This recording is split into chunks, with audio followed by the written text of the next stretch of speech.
My name is Olivia. I am 34 years old, and I am a vice president of finance at a mid-sized supply chain firm. My neighbor pounded on my front door long before sunrise and whispered a frantic warning that instantly chilled my blood. She begged me not to go to work today and said my husband was lying to me about everything. I almost laughed off her crazy rambling until my husband grabbed my car keys, called her completely insane, and forced me out the door. 3 hours later, the Federal Bureau of Investigation kicked open my office door with their weapons drawn. Before I continue this story, let me know where you are watching from in the comments below. Hit like and subscribe if you have ever had a deep gut feeling that something in your seemingly perfect life was terribly wrong. Our home in the upscale suburbs of Chicago was the picture of modern American success.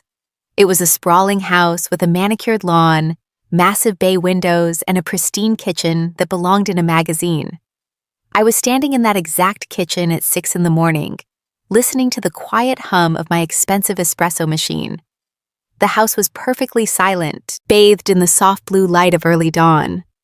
From the outside, we looked like the ultimate power couple. But the truth was a heavy burden I carried entirely alone. For the past 6 years, I had sacrificed everything to keep us afloat. I worked grueling 80-hour weeks, analyzing balance sheets and tightening corporate budgets, just so my husband Julian could chase his endless string of failing real estate ventures. Julian was incredibly handsome, charismatic, and always dressed to perfection. He was a master at charming investors at dinner parties, but behind closed doors, his business acumen was practically non-existent. I paid the mortgage. I funded his lifestyle. I quietly signed investment guarantees because I trusted him with my whole heart and believed we were building our future together. The illusion of my flawless marriage shattered with a violent rhythmic banging against the heavy oak wood of my front door. It was so loud and aggressive that I dropped my favorite ceramic mug, watching it shatter into jagged pieces across the polished hardwood floor. My heart hammered wildly against my ribs as I rushed toward the entryway. I swung the door open, and the biting cold air of the Chicago morning hit my face. Standing on my porch was Sarah, our reclusive neighbor from across the street. Sarah rarely ever spoke to anyone in the neighborhood. She was a quiet woman who spent her days tending to her rose bushes and keeping entirely to herself. But today, she looked absolutely terrified. Her face was as pale as a ghost, and her eyes were wide with a frantic, desperate energy. She was shivering uncontrollably, clutching her thick knit cardigan tightly around her thin frame. I reached out to ask if she was okay, but she grabbed my wrist with icy, trembling fingers. She pulled me slightly forward and whispered in a voice so low and breathless it made my stomach drop. "Please listen to me, Olivia. Do not go to work today. You need to stay home. Your husband lied to you. I saw him in the driveway at 3 in the morning. I saw exactly what he loaded into the trunk of his car last night, and you are in terrible danger." I stood absolutely paralyzed. My mind struggled to process her bizarre and terrifying words. What trunk? What was she talking about? Before I could even formulate a single question to ask her, a heavy shadow fell over my shoulder. The suffocating stench of rich sandalwood and citrus cologne filled my lungs. It was Julian. He appeared silently behind me like a phantom, fully dressed in his custom-tailored navy suit, looking immaculate and perfectly put together for a random Tuesday morning. He did not look surprised to see Sarah standing on our porch. Instead, he flashed his signature flawless smile. It was the same charming smile that had completely disarmed me the first time we met, but right now it felt entirely out of place. He reached around me and wrapped his hand around my upper arm. His grip was not a gentle, husbandly touch. His long fingers dug into my skin like a steel vise, pinching my flesh so hard I nearly gasped in pain. Julian completely ignored my obvious discomfort and looked directly at Sarah. He let out a loud, condescending laugh that echoed into the quiet suburban street. "Bruh, you really need to go back to your house and take your medication. You are being completely paranoid, and frankly, you are acting insane. Stop bothering my wife with your ridiculous delusions." Julian did not give Sarah a chance to reply. He shoved my car keys roughly into my palm and pulled me back inside the house, kicking the heavy front door shut right in Sarah's face with a loud, aggressive thud. The sudden silence in the entryway was deafening. I looked up at Julian, rubbing my throbbing arm, completely bewildered by his hostility. I opened my mouth to ask him what he was doing and what Sarah meant, but he cut me off instantly. He pulled me close and kissed my forehead with a chillingly calculated warmth. His lips felt like ice against my skin. "Do not let that crazy woman ruin your morning routine, Olivia. You have a massive board meeting today and you cannot be late. Go get dressed and go to the office right now." I stared at him, my heart pounding relentlessly against my ribs. I searched his dark eyes and saw something deeply unsettling hiding just beneath his arrogant, confident smirk. It was a rapid, frantic flicker of sheer panic. He was terrified. I could feel the raw adrenaline radiating off his tense body. He was practically vibrating with a nervous energy I had never seen before, but the deeply ingrained habit of being the agreeable, supportive wife took over my rational mind. I swallowed the thick knot of dread forming in my throat, grabbed my leather briefcase, and walked out to my car without saying another word. I drove away from my beautiful suburban home, gripping the steering wheel until my knuckles turned white, totally unaware that I was driving straight into the most devastating and meticulously planned nightmare of my entire life. The drive from the quiet, manicured streets of our suburban neighborhood to the towering glass and steel skyline of downtown Chicago usually took 45 minutes. Today, every single second felt like an eternity. I gripped the leather steering wheel of my car so tightly that my fingers cramped and ached. My mind was racing through a chaotic maze of questions, trying desperately to finally make sense of what had just happened on my front porch. Sarah was not the kind of woman to make up wild stories, and Julian's reaction, his aggressive shove, his suffocating grip on my arm was completely out of character. Or at least it was out of the character he presented to the world. As the highway lines blurred past my windshield, I forced myself to think back over the last 6 years of our marriage. I had been the perfect supportive wife. I routinely worked grueling 80-hour weeks at the supply chain firm, analyzing massive corporate budgets and tightening fiscal forecasts, while my husband chased his so-called dreams. Julian wanted to be a real estate mogul. He dressed in bespoke suits and spoke with incredible charisma, but his actual business ventures were a series of catastrophic failures. Every time he needed capital to keep his sinking ship afloat, I was the one who quietly bailed him out. I sacrificed my own savings, my bonuses, and my personal time to fund his glamorous lifestyle. I blindly signed stack after stack of investment documents and commercial loan guarantees without ever questioning the fine print, because I trusted him with absolute certainty. I believed his sweet words and his grand promises that we were building an empire together. I thought my silent sacrifices were the solid foundation of our shared future, but as the bright morning sun glared through my windshield, a cold, creeping realization began to take root in my chest. What if my blind trust had not built a secure foundation at all, but instead a very dangerous trap? My stomach churned violently with an inexplicable and heavy anxiety that I could no longer suppress. I reached for my phone resting in the center console and hit the speed dial for Julian. The phone rang once, twice, and then immediately clicked over to a sterile automated voicemail. I ended the call and tried again. Straight to voicemail. A slick coat of cold sweat formed on the back of my neck. Julian never turned his phone off during the work week. Never. The physical symptoms of panic began to set in. My mouth went completely dry and my heart hammered against my ribs like a trapped bird. I pulled up to a long red light at a busy downtown intersection. The chaotic symphony of honking horns and city traffic swirled around me, but I felt entirely isolated inside my car. With shaking fingers, I opened the banking app on my phone to check our primary joint account. I told myself I was just being paranoid, and that seeing our normal healthy balance would calm my frayed nerves. The app loaded slowly, the little blue circle spinning on the screen. When the dashboard finally appeared, the numbers made no sense at all. The balance read 0. I blinked hard, thinking it was a network glitch, and refreshed the page. A harsh red banner popped up across the top of my screen, stating that the entire account was frozen due to unauthorized activity.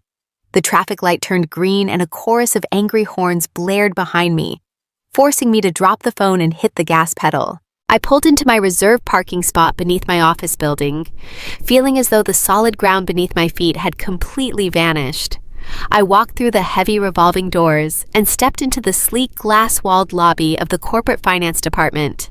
I tried desperately to shake the suffocating dread wrapping around my throat. I plastered on my usual professional smile and nodded at the security guard. The automated hum of the central air conditioning and the rhythmic clicking of keyboards sounded perfectly normal. Everything looked exactly as it did yesterday. Junior accountants were carrying stacks of paper, and the comforting smell of fresh roasted coffee drifted from the break room. But despite the perfectly ordinary morning routine playing out in front of me, the air in the room felt unnaturally thick and heavy. Every breath I took required a conscious physical effort.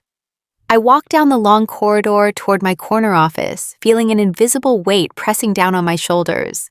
The perfectly clean glass walls of my department no longer felt like a symbol of my hard-earned corporate success. They felt exactly like a pristine, transparent cage, and I was walking right into it.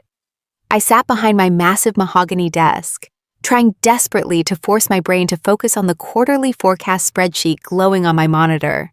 The numbers usually brought me comfort. They were logical and predictable, unlike the chaotic morning I had just experienced. But today, the rows and columns blurred together into a meaningless gray smudge. Every time I blinked, I saw Sarah standing on my porch shivering in the cold. Every time I took a breath, I could still smell the suffocating heavy scent of Julian's sandalwood cologne clinging to my clothes. I rubbed my throbbing arm where his fingers had dug into my skin like a steel vise. I tried to convince myself that I was overreacting. I told myself that Julian was just stressed about his real estate ventures, and that Sarah was simply a troubled woman making up stories. I reached for my coffee cup, but my hand was shaking so badly that the dark liquid rippled inside the porcelain. I pulled my hand back and rested it on the cool, polished wood of my desk. I took a deep, slow breath and looked at the digital clock in the bottom corner of my computer screen. It was 9:14 in the morning. I had exactly 1 minute of blissful ignorance left before my entire universe was violently torn apart. At exactly 9:15, the heavy double-glass doors of the corporate finance department did not just open. They were violently and aggressively breached. The deafening crash of thick glass slamming against the metal door frames echoed through the entire floor like a bomb detonating. The comforting automated hum of the building and the gentle clicking of keyboards vanished instantly. In their place came the terrifying thunder of heavy combat boots pounding against the hardwood floors. A dozen armed Federal Bureau of Investigation agents, wearing dark tactical vests, swarmed our department with terrifying military precision. Their deep, authoritative voices cut through the air, commanding everyone to step away from their desks and keep their hands where they could be seen. I stood up so fast that my ergonomic chair rolled backward and slammed into the glass wall behind me. My heart hammered wildly against my ribs. I watched in absolute frozen horror as the agents moved through the cubicles, securing computers and blocking the exits. My colleagues, the people I had worked alongside for years, were standing with their hands raised, their faces pale with shock and confusion. I stood frozen behind my desk, unable to comprehend what was happening. For a split second, my naive mind actually believed there had been some sort of terrible mistake or a security threat in the building. That delusion evaporated the moment a tall, imposing man separated himself from the tactical team and locked his dark, uncompromising eyes directly on me. Agent David Reyes did not ask for permission to enter my corner office. He marched through my open door with a relentless, terrifying purpose. He did not ask for my name. He did not offer a polite greeting. He walked straight up to my mahogany desk and slammed a thick legal document directly onto the polished wood. The sharp, explosive smack of the heavy paper hitting the desk made me flinch. I stared down at the document. The bold black letters at the top spelled out a federal search and arrest warrant. I looked back up at Agent Reyes. His face was a mask of absolute stone, showing zero pity and zero hesitation. He spoke in a loud, clear voice that carried easily through the open door and out into the silent, terrified department. Olivia, you are currently under investigation by the federal government. The charges against you are severe. We are looking at multiple counts of felony wire fraud, the direct embezzlement of $12 million from this corporation, and massive federal tax evasion. The words hit me with the physical force of a sledgehammer. $12 million. Wire fraud. Embezzlement. The air was instantly sucked out of the room. My vision tunneled and the edges of my office began to go dark. I tried to speak to defend myself, to ask what insane joke this was, but my throat was completely parched. The only sound that came out of my mouth was a pathetic broken gasp. Agent Reyes did not give me a single moment to catch my breath or deny the horrific accusations. He reached into his leather briefcase and pulled out a massive stack of banking records. With one swift motion, he slid the thick pile of papers across the smooth surface of my desk. They spread out like a fan of absolute doom. I looked down at the top page. It was an authorized international wire transfer for hundreds of thousands of dollars routed to an offshore account. My eyes darted to the bottom of the page, and my blood instantly turned to solid ice. There, printed clearly in black ink, was my exact digital signature. Right next to my signature was the unique alphanumeric code of my personal corporate security token. I frantically flipped to the next page and then the next. Every single document in that massive stack bore my distinct authorization. The money had been systematically and flawlessly funneled out of our corporate accounts and into a maze of untraceable shell corporations over the past 6 months. Every transfer was executed using my secure credentials. My legs gave out beneath me and I collapsed back into my chair. My hands trembled violently as I held the papers. I stammered out a weak denial, claiming that I had never seen these documents before in my life. Agent Reyes stared at me with cold disbelief. He pointed a firm finger at the security token identification printed on the paper and told me that those transfers could only be initiated by the person holding that physical device. A memory hit me with such a devastating force that I physically doubled over. The agonizing pain of total betrayal ripped through my chest. 3 days ago, I was standing in our kitchen pouring coffee before work. Julian had walked in wearing his plush robe, smiling that perfect charismatic smile. He had casually asked to borrow my corporate security token. He told me he needed to bypass a firewall for a quick tax audit on one of his failing real estate businesses. He promised it would only take 10 minutes. He had kissed my cheek and poured me a fresh cup of coffee while I willingly handed him the device. I had handed him the weapon he needed to destroy me. The sheer calculated evil of my husband's plan snapped into crystal clear focus.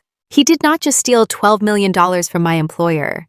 He had meticulously and cold-bloodedly framed me for the entire crime. Sarah, the neighbor, had not been crazy.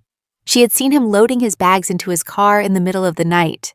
He had shoved me out the door this morning, knowing exactly what was waiting for me at the office. He had smiled at me, knowing I was about to face 20 years in a federal prison, while he walked away with millions. The naive, submissive woman who had loved and supported him for 6 years died in that chair. I looked up at Agent Reyes as the cold steel handcuffs were pulled from his belt, and a dark, terrifying rage began to burn inside my soul. The cold steel of the handcuffs snapped around my wrists with a brutal, metallic click that echoed inside my own skull. The sound finalized the terrifying reality of my situation. I was no longer Olivia, the respected vice president of finance. I was a criminal suspect standing inside a corporate crime scene. Agent Reyes grabbed my upper arm with an uncompromising grip and pulled me up from my leather chair. The physical contact sent a violent shockwave of humiliation straight down my spine. My legs felt like they were made of lead, and my knees buckled slightly under the crushing weight of the accusations. Every breath I drew felt like swallowing broken glass. I wanted to scream that Julian had requested my security token and orchestrated this entire nightmare, but my throat remained completely paralyzed. The tactical agents swarmed around my desk, bagging my laptop and sealing my files into evidence boxes. They moved with a terrifying efficiency, completely ignoring the fact that my entire life was being dismantled piece by piece right in front of my eyes. I stared at the dark fabric of Agent Reyes' tactical vest as he commanded me to walk forward. The walk from my corner office to the main glass doors of the finance department was the most agonizing journey of my life. My department was designed with an open concept layout, featuring transparent glass walls that were meant to promote corporate synergy and teamwork. Today, that transparent design turned the floor into a public spectacle. Dozens of my colleagues, the people I had mentored for 6 grueling years, were standing frozen at their workstations. Their eyes were wide with sheer absolute shock. As I marched down the central corridor, The absolute silence was broken only by the heavy thud of combat boots and the sickening whispers of my coworkers. I heard the murmuring echoing off the glass partitions. I saw my senior accountant cover her mouth with a trembling hand, while the junior analyst stared at me with undisguised contempt. They were already judging me. In their minds, I was the executive who stole $12 million from the company. The profound shame burned my cheeks and brought hot, stinging tears to my eyes. I kept my head down, trying to hide my face from the very people who used to look up to me. Agent Reyes guided me into the corporate elevator, and the steel doors slid shut, cutting off the staring eyes of my department. The descent from the 30th floor to the lobby felt like plunging into a bottomless, dark abyss. The confined space of the elevator pressed inward, making my chest tighten with extreme claustrophobia. My heart hammered wildly against my ribs, beating a frantic, desperate rhythm. I squeezed my eyes shut, trying to wake up from this horrifying nightmare, but the cold bite of the metal handcuffs against my skin kept violently pulling me back to reality. The elevator chimed a cheerful, automated sound that felt incredibly mocking. The doors opened to the bustling main lobby of the building. Hundreds of professionals were getting morning coffee and swiping badges at the security turnstiles. The moment the tactical team stepped out with me in custody, the entire lobby ground to a sudden grinding halt. The morning chatter died instantly. People stopped mid-sentence and turned to watch the disgraced executive being paraded out by federal authorities. I could feel the weight of their judgmental stares burning into my skin as I was escorted across the gleaming marble floor. The bright, unforgiving sunlight of the Chicago morning hit my face as we finally pushed through the revolving doors and stepped out onto the busy, crowded pavement. The sudden harsh exposure to the open street made me feel incredibly weak and completely vulnerable. A massive black federal sport utility vehicle was idling aggressively at the curb right next to my personal reserve parking spot. The powerful engine let out a deep, menacing growl that forcefully vibrated through the very soles of my leather shoes. Agent Reyes quickly opened the heavy rear door and firmly pushed me inside the dark vehicle. I landed very awkwardly on the stiff leather seat, my restricted hands making it utterly impossible to brace my fall. The heavy door slammed shut behind me, locking me inside the dark compartment. The thick tinted windows blocked out the outside world, trapping me in a quiet, suffocating bubble of despair. I leaned my head back against the cold window pane and let out a ragged, broken sob. The sheer magnitude of the betrayal hit me like a physical blow, knocking the remaining wind completely out of my lungs. As the vehicle pulled away from the curb and merged into heavy traffic, I opened my eyes and looked at my reflection staring back at me in the dark tinted glass. I looked pathetic. My mascara was smeared, my tailored suit was wrinkled, and my eyes were red and swollen with tears. I realized in that agonizing moment that I was not a respected corporate executive anymore. I was the perfect fall guy. The chilling words of my neighbor Sarah suddenly echoed in my mind with terrifying clarity. She begged me not to go to work. She warned me that Julian lied and she had seen exactly what he loaded into the trunk of his car before dawn. It was not a delusion. Julian packed a getaway bag. He stole $12 million using my credentials and deliberately sent me to the office to take the plunge while he escaped. The tears sliding down my cheeks stopped falling. The agonizing pain in my chest rapidly morphed into a deep, cold, and calculating rage. The naive, trusting wife who sacrificed her entire youth to fund his pathetic dreams died right there in the back of that federal vehicle. I was no longer a victim waiting to be slaughtered. The transition was absolute, and my fight for survival and total vengeance had officially begun. The federal interrogation room was exactly as cold and sterile as they depict in the movies. The air conditioning blasted from a ceiling vent directly above my head, chilling the sweat that had gathered on my skin. I sat on a hard metal chair bolted to the linoleum floor, staring at the heavily scratched surface of the aluminum table. There were no windows, just 4 solid gray walls that pressed inward, making the small space feel like a concrete tomb. Agent David Reyes sat directly across from me. He moved with a slow, deliberate energy that was designed to intimidate. He opened his thick leather folder and began laying out a series of bank statements and transfer logs, meticulously organizing them so the massive numbers were facing me. He leaned forward, crossing his arms over his tactical vest, and laid out the exact timeline of my supposed crime. He told me that at exactly 3 a.m. last night, A total of $12 million was systematically drained from my firm's primary operating accounts. The funds were divided into 4 separate wire transfers and routed through a complex web of international clearinghouses before finally landing in an offshore account in the Cayman Islands. He stared at me, waiting for a reaction. He wanted me to break down. He expected me to cry hysterically, to beg for mercy, and to confess to a crime I did not commit. The deafening silence in the interrogation room was heavy and suffocating. My mind raced back to the morning routine, to the moment my neighbor Sarah had tried to warn me. I remembered the exact look on Julian S.'s face when he shoved my car keys into my hand. It was a look of pure, calculated deception. He had sent me directly into this trap. But as I stared at those heavily redacted bank statements, something inside my brain fundamentally shifted. The overwhelming panic that had paralyzed me in the back of the federal vehicle completely evaporated.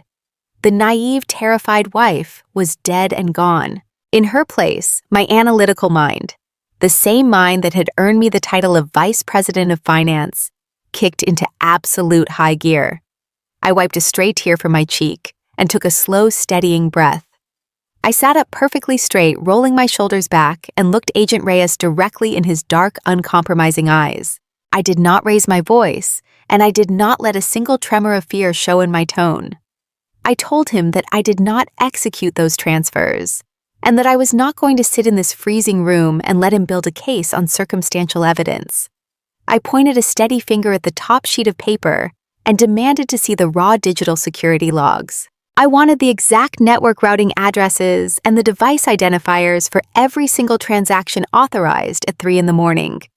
Agent Reyes blinked, clearly caught off guard by my sudden shift from a weeping suspect to a commanding executive.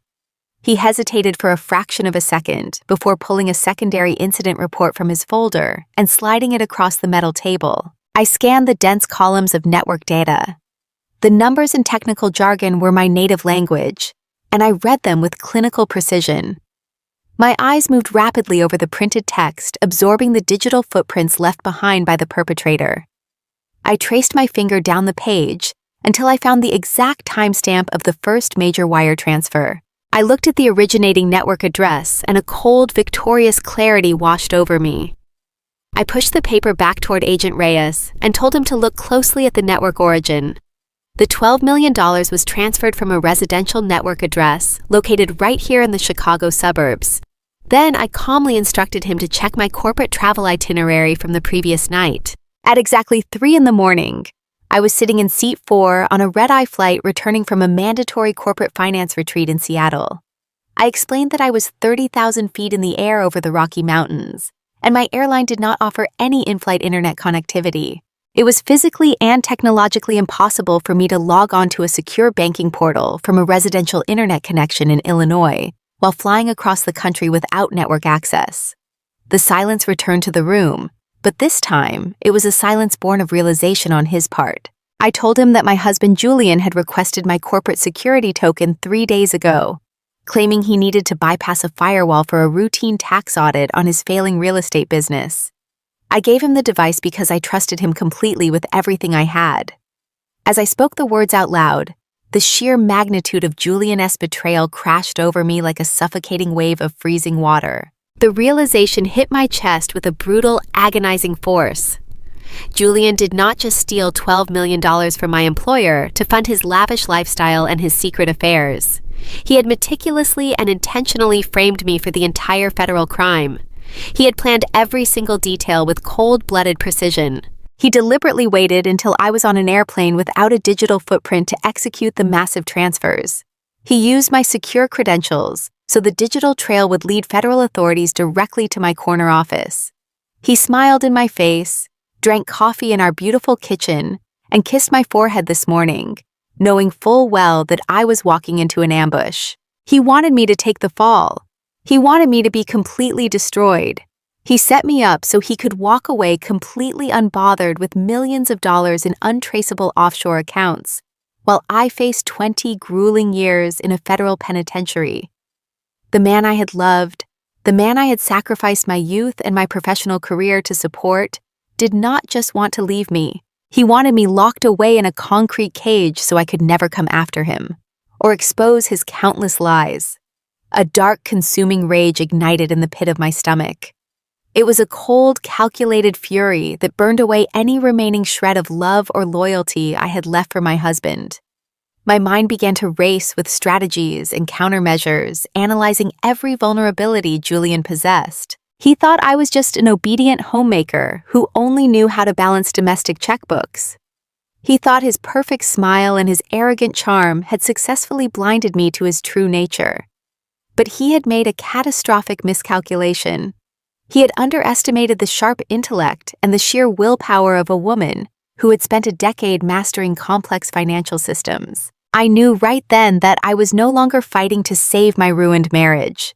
I was fighting for my absolute survival, and I was going to tear Julian's perfect world apart piece by piece, until there was absolutely nothing left for him to hide behind anymore, I swear it. Agent Reyes watched me in absolute silence for a long time, before he slowly closed his thick leather folder. He pushed a heavy black landline telephone across the scratched aluminum table toward me. He told me I was permitted one single phone call. My hands were shaking so violently that I could barely lift the plastic receiver from its cradle. My fingers felt completely numb and clumsy as I dialed the familiar digits. It was Julian. It was the exact number I had called 1,000 times before to ask what he wanted for dinner, or to tell him I would be working late to finish the quarterly reports. A tiny, pathetic fraction of my heart was still desperately clinging to the delusion that there was a reasonable explanation for all of this. I wanted to believe that Julian would pick up the phone and his smooth, charismatic voice would tell me it was just a massive misunderstanding. I pressed the heavy receiver tightly against my ear and squeezed my swollen eyes shut, praying to hear his voice. I waited for the ringing sound. I waited for the automated voicemail greeting that I had heard during my drive to the office. Instead, a harsh, high-pitched tone pierced my eardrum, followed by a sterile, robotic voice. "The number you have dialed is no longer in service." I froze. I pulled the receiver away from my ear and stared at the plastic buttons in total disbelief. I slowly brought it back to my ear and listened again. "The number you have dialed is no longer in service." The line was completely disconnected. Julian had not simply turned off his cell phone to avoid my calls. He had permanently deactivated his personal number. He had completely erased his digital existence the moment he shoved me out of our front door this morning. He wanted to make absolutely certain that I could never reach him again, while I took the full fall for his massive $12 million federal crime. I placed the heavy receiver back onto the cradle. The loud plastic click echoed in the freezing interrogation room. In that exact second, something inside my chest fundamentally shattered and instantly rearranged itself. The hot tears that had been flowing down my cheeks stopped abruptly. The suffocating panic that had gripped my throat since the Federal Bureau of Investigation breached my office completely evaporated. The agonizing pain of total betrayal morphed into something entirely different. It transformed into a deep and terrifyingly calm rage. I looked down at my trembling hands resting on the aluminum table and willed them to stop shaking. They obeyed perfectly. A chilling clarity washed over my entire body. I realized the naive, submissive wife who spent the last 6 years working 80-hour weeks to fund her husband and his pathetic dreams had just died right here in this federal holding room. Julian thought I was a gullible fool who only knew how to agree to his endless demands. He believed I would collapse under the immense weight of the federal charges and accept my fate as his perfect human shield. He deliberately exploited my absolute trust and used my corporate credentials to build a concrete cage around me. But Julian had made one fatal miscalculation. He completely forgot who actually managed the complex financial architecture of our lives. He had grossly underestimated the sharp intellect and unbreakable willpower of a woman who had spent a decade mastering global financial systems. I was the vice president of finance. I spent my entire career tracking missing corporate assets, uncovering accounting discrepancies, and identifying invisible offshore money trails. Numbers never lie, and they always leave a footprint behind. I sat back in the metal chair and looked directly into the uncompromising eyes of Agent Reyes. He was still watching me closely, waiting for me to break down into hysterical sobs or beg for a lawyer. But I offered him absolutely nothing but a cold, unwavering stare. I knew right then that I could not simply rely on the slow-turning wheels of the federal justice system to protect me. The law moves carefully. The investigators would spend months analyzing the fraudulent wire transfers and building a circumstantial case, while Julian lived lavishly in some beautiful tropical paradise, spending the millions of dollars he stole using my good name. If I sat back and waited for the authorities to officially clear my record, I would undoubtedly spend the best years of my life locked away inside a dark federal concrete cell. I adamantly refused to let that happen. I absolutely refused to be the tragic helpless victim in Julian S.'s twisted and greedy narrative. I quickly realized that if I wanted to survive this horrible nightmare and reclaim my stolen life, I had to take absolute and total control of the situation. I could not wait for an expensive defense attorney to negotiate a weak plea deal for a major corporate crime I did not commit.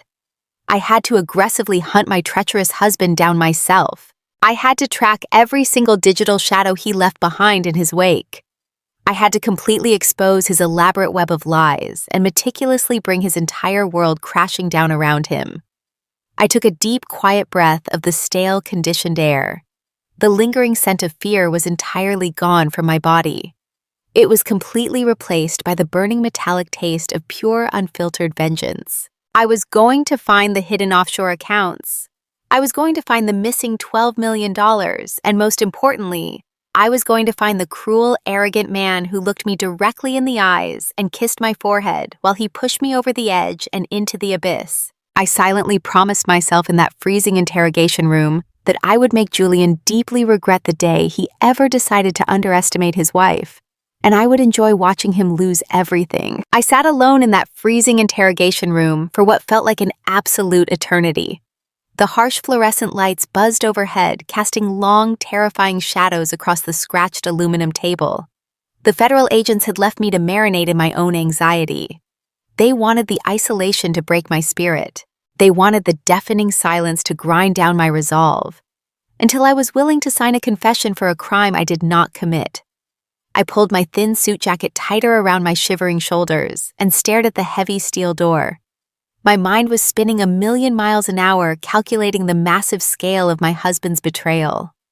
I had spent 6 years building a life with a ghost. Julian was nothing but a hollow shell of charismatic lies, and I had blindly funded his entire illusion. I listened to the rhythmic dripping of a condensation pipe somewhere down the hall, using the sound to anchor my racing thoughts. I was not going to cry anymore. My tears had completely dried up, leaving behind a barren landscape of pure, unadulterated rage. I was a senior financial executive. I knew how to trace hidden assets, and I knew how to ruin a corporate thief. I just needed to get out of this concrete box. Suddenly, the heavy clanking of metal keys echoed through the sterile corridor. The heavy deadbolt on the steel door slid back with a loud, echoing crack. The door swung open, groaning on its heavy hinges, and a slice of bright light spilled into my dim cell. I braced myself, expecting to see Agent Reyes returning with more falsified evidence, or perhaps a smug federal prosecutor ready to offer me a pathetic plea deal. I even harbored a brief, twisted thought that Julian might actually walk through that door to gloat over his ultimate victory. But the person who stepped into the freezing room was not a federal agent, and it certainly was not my treacherous husband. It was Maya, Julian's African-American half-sister. She stepped into the interrogation room with the commanding presence of a woman who completely owned whatever space she occupied. Maya was a razor-sharp corporate defense attorney at one of the most prestigious and ruthless law firms in downtown Chicago. She wore an immaculate tailored charcoal suit that screamed power and a pair of stiletto heels that clicked sharply against the linoleum floor. Her dark hair was pulled back into a severe, sleek bun, and her eyes held a terrifyingly calm intensity. Julian had always deliberately kept Maya and me apart during our 6-year marriage. He constantly fed me lies, claiming she was jealous, bitter, and fiercely difficult to get along with. He orchestrated family holidays, so we would never be in the same room for more than 10 minutes. Sitting in that cold metal chair, I instantly understood why he had kept us separated. Julian was absolutely terrified of her. He knew that if his brilliant, observant sister and his financially savvy wife ever actually sat down and compared notes, his entire house of cards would instantly collapse. Maya did not offer me a warm greeting. She did not offer me a sympathetic hug or a look of pity. She walked directly over to the aluminum table and slammed a thick stack of legal documents down with a sharp, explosive smack. The bold print on the top page clearly indicated it was an expedited bail release form. I stared at the paperwork in total shock, my brain struggling to process why the sister of the man who just framed me for a massive federal crime was standing here offering me a lifeline.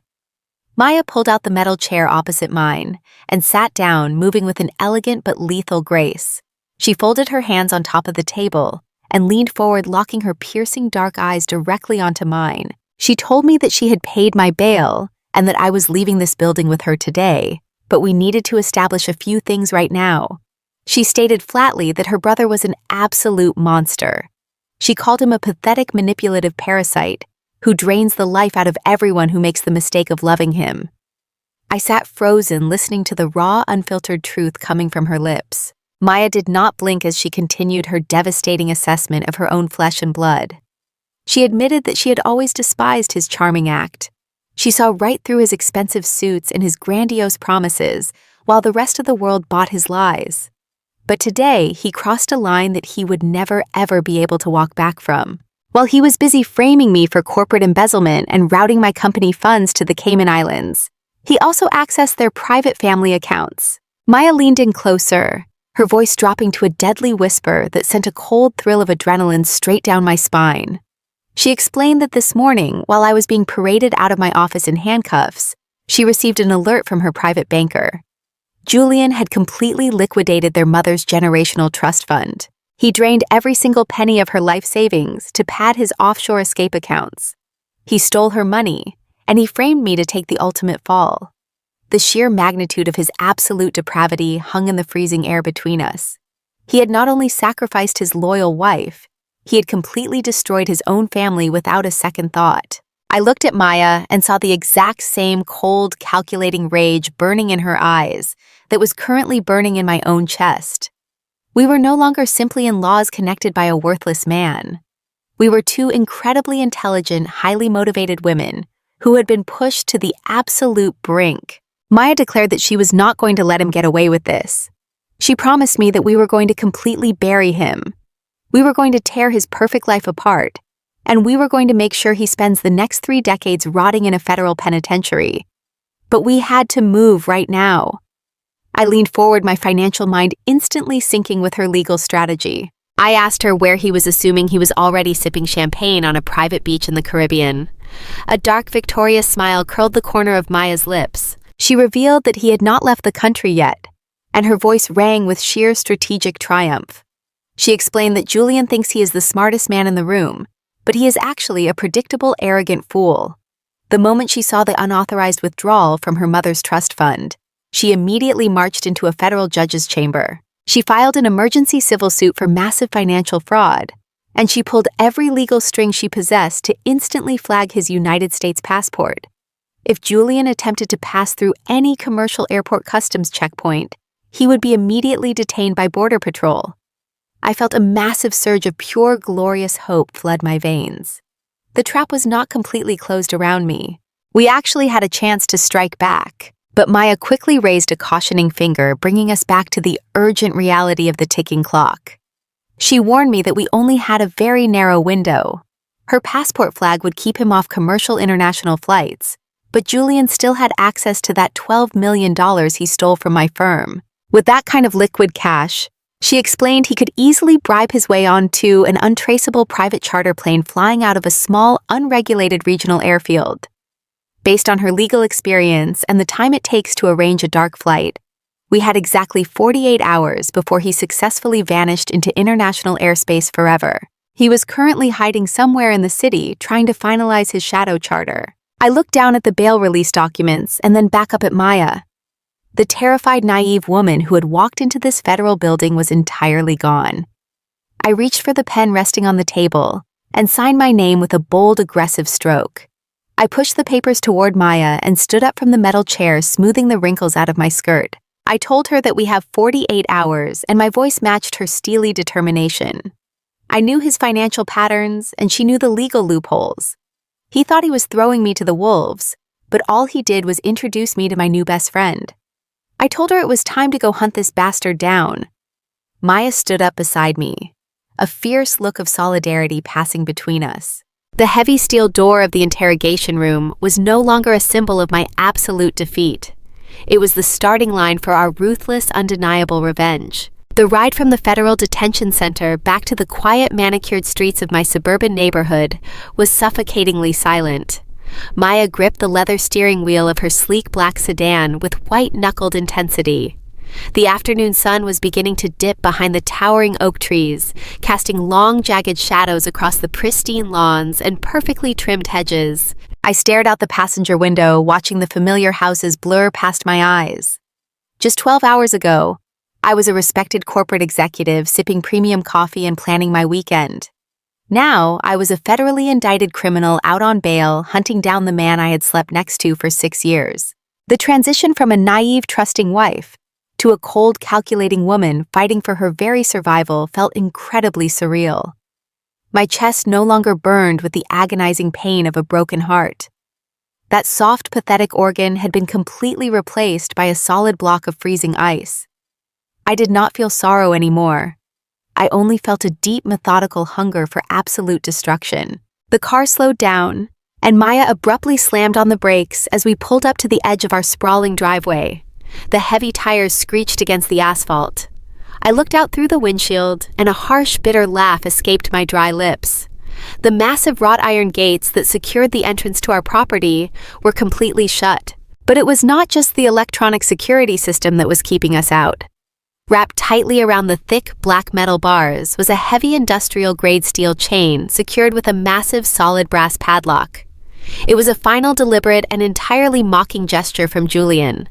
He had locked me out of my own home, the home I had paid for with my endless 80-hour work weeks. He wanted to ensure that when the federal agents finally let me go, I would return to find a physical barrier blocking my path. He wanted me to feel utterly helpless standing on the sidewalk like a discarded piece of trash. I stepped out of the car and walked slowly up to the iron gate.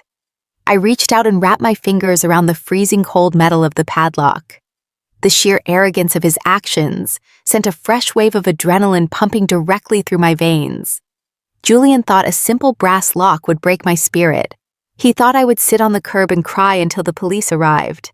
He was so incredibly wrong. I heard the trunk of Maya's sedan pop open with a sharp mechanical click. I turned around and watched as my fierce new ally marched up the driveway, holding a massive pair of heavy-duty steel bolt cutters. She did not say a single word to me. Her face was set in a mask of pure, relentless determination. She wedged the thick steel jaws of the tool directly over the brass padlock. With a loud, aggressive grunt, she forced the handles together. The metal snapped with a deafening explosive crack that echoed down the quiet suburban street. The heavy chain hit the concrete driveway with a loud metallic clatter.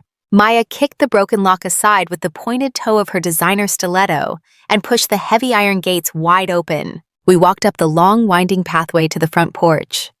I pulled my house key from my pocket and unlocked the heavy mahogany front door. The moment I pushed the door open, the eerie, unnatural silence of the house instantly swallowed us whole. The welcoming scent of lavender and vanilla that usually filled the air was completely gone. The house smelled stale and abandoned, as if no one had lived there for decades. I stepped into the grand foyer and my eyes scanned the expansive living room. The visual devastation was absolute and thorough. The house had been systematically and ruthlessly stripped of every single item of genuine value. The priceless abstract paintings I had purchased from a gallery in Manhattan were completely gone, leaving only pale rectangular shadows on the freshly painted walls. The antique silver mantel clocks, the expensive crystal vases, and the high-end smart televisions were all missing. Julian had not simply packed a quick getaway bag. He had methodically looted our shared life, turning our beautiful home into a hollow, echoing crime scene. I walked down the long, hardwood corridor toward the master bedroom. My footsteps sounded unnaturally loud in the empty space. Maya followed closely behind me, silently observing the incredible scale of her brother's greed. We stepped into the massive master suite, and I immediately walked toward the walk-in closet. I pulled the heavy wooden doors open. My side of the closet remained perfectly intact with my tailored business suits and silk blouses hanging exactly where I left them. but Julian's side was entirely bare. Every single bespoke Italian suit, every pair of imported leather shoes, and his entire collection of expensive silk ties had vanished. The wooden hangers swung back and forth, hitting each other with a hollow, mocking clatter. I turned away from this empty closet and walked over to the large oil painting hanging above our dresser. I pulled the heavy frame away from the wall to reveal the hidden steel wall safe. The digital keypad was dark. The heavy steel door was hanging wide open. I looked inside the dark metal cavity. My grandmother's heirloom jewelry, my emergency cash reserves, and every single gold asset we possessed had been completely cleaned out. Maya stood in the center of the bedroom, crossing her arms tightly over her chest. She let out a slow, disgusted breath. He took absolutely everything she stated, her voice dripping with sheer venom. He left you with nothing but the clothes on your back and a federal indictment. I stared at the empty steel safe, and my analytical brain suddenly snapped back into high gear. I was a senior financial auditor. I spent my entire career tracking down missing assets and uncovering hidden corporate crimes. I knew with absolute certainty that no criminal, no matter how smart or arrogant they believe themselves to be, ever executes a flawless escape. They always get sloppy. They always leave a digital shadow behind. Julian was incredibly vain and incredibly arrogant. He believed he was completely untouchable. That dangerous level of overconfidence breeds fatal mistakes. I turned my back on the empty safe and walked directly into the master bathroom. The cold marble floor chilled the soles of my feet. I scanned the pristine white room, looking for the one thing Julian might have overlooked in his frantic, greedy rush to escape the country. My eyes landed on the polished chrome ventilation grate, secured near the baseboard behind the freestanding soaking tub. I remembered a conversation we had months ago, when Julian complained about a rattling noise coming from that exact vent. He had removed the screws to fix it and never bothered to put them back. I dropped to my knees on the cold marble and wedged my fingers into the narrow metal slots. I pulled hard, and the heavy chrome grate popped off the wall, exposing the dark, dusty ventilation shaft. I reached my arm deep into the narrow duct, feeling around blindly in the thick dust and cobwebs. My fingertips brushed against something hard and flat. My heart skipped a massive beat. I grabbed the object and pulled it out into the bright bathroom light. It was an old tablet device. It was a model from several years ago, covered in a thick layer of gray dust. The glass screen was heavily cracked across the bottom right corner, making it look entirely useless and broken. Julian had clearly shoved it into the vent ages ago to hide it, and completely forgot about its existence when he fled the house this morning. I wiped the thick dust away with the sleeve of my jacket. Maya walked into the bathroom and stared down at the dirty device in my hands. A fierce, brilliant spark of glorious hope ignited in the dark, freezing pit of my stomach. I carried the old tablet back into the bedroom and retrieved my corporate laptop from my work bag. I sat down on the edge of our stripped empty bed and pulled a charging cable from my desk drawer. With trembling fingers, I plugged the small metal connector into the bottom of the shattered tablet and attached the other end directly into my laptop. The agonizing silence in the bedroom stretched on for 10 excruciating seconds. Then suddenly a bright white logo illuminated the dark, cracked glass. The device let out a soft, familiar chime. The screen flickered violently for a moment before snapping to life. The automated cloud syncing symbol began to spin in the top corner of the display, instantly connecting and downloading every single hidden file, every deleted message, and every dark encrypted secret Julian thought he had successfully buried forever. The glowing white logo on the shattered glass screen felt like a beacon in the desolate darkness of my stripped master bedroom. Maya and I sat shoulder to shoulder on the edge of the bare mattress, staring intently at the tiny blue progress bar inching its way across the display. The old tablet hummed softly, working overtime to pull down gigabytes of hidden data from Julian's secret cloud account. The silence in the room was absolute and heavy, broken only by our shallow breathing. Every passing second felt like physical torture. My mind was completely numb yet wildly hyperactive, anticipating the horrors that were about to materialize right before my eyes. I watched the percentage climb from 80 to 90 and finally to 100%. The screen flashed bright white and then populated with a perfectly organized grid of applications. It was a complete mirror image of Julian's private digital life, perfectly preserved and entirely unlocked. I reached out with a trembling index finger and tapped the green messaging icon sitting quietly in the bottom right corner of the screen. The application exploded to life. A massive flood of unread notifications and chat histories populated the screen, scrolling so fast they blurred into a continuous stream of gray and blue text bubbles. I held my breath and selected the very top conversation pinned and marked with a bright red heart emoji. The contact name was saved simply as Victoria, followed by a diamond emoji. My stomach violently plummeted and an icy chill washed directly down my spine. I knew exactly who Victoria was.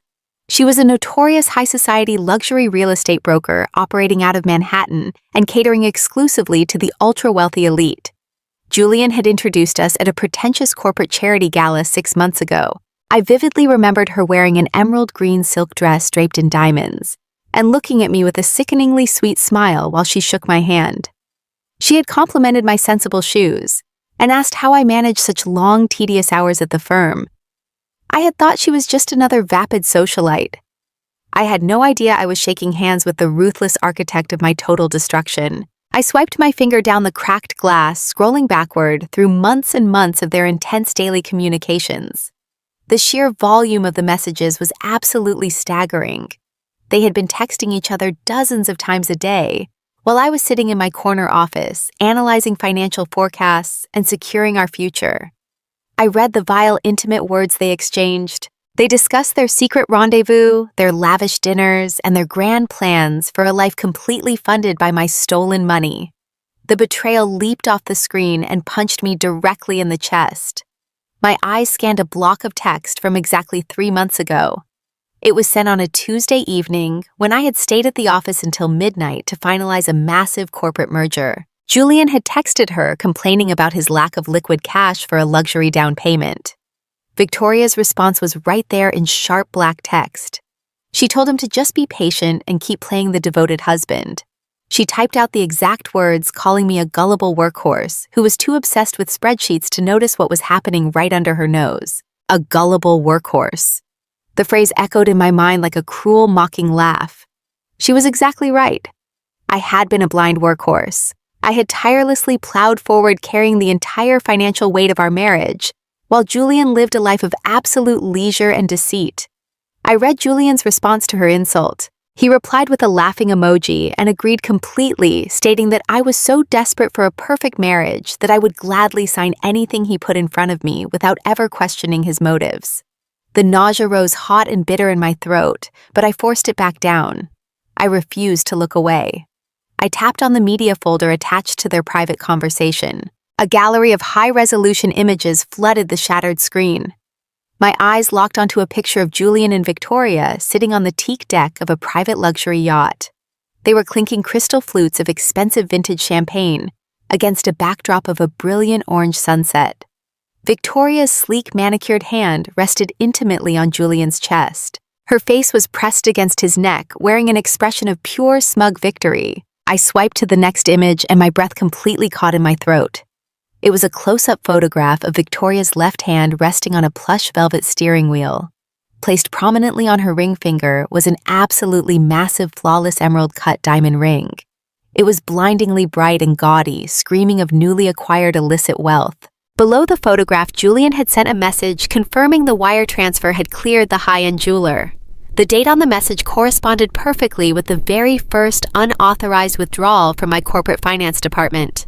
I stared at that massive diamond, and the final pieces of the puzzle aggressively slammed into place. Julian had not just stolen $12 million to run away. He had stolen my reputation, my hard work, and my absolute trust to buy diamonds and yachts for his high society mistress. He had funded their entire glamorous fantasy using the blood and sweat of my 80-hour work weeks. Maya leaned over my shoulder, reading the messages and looking at the photographs with undisguised, absolute disgust.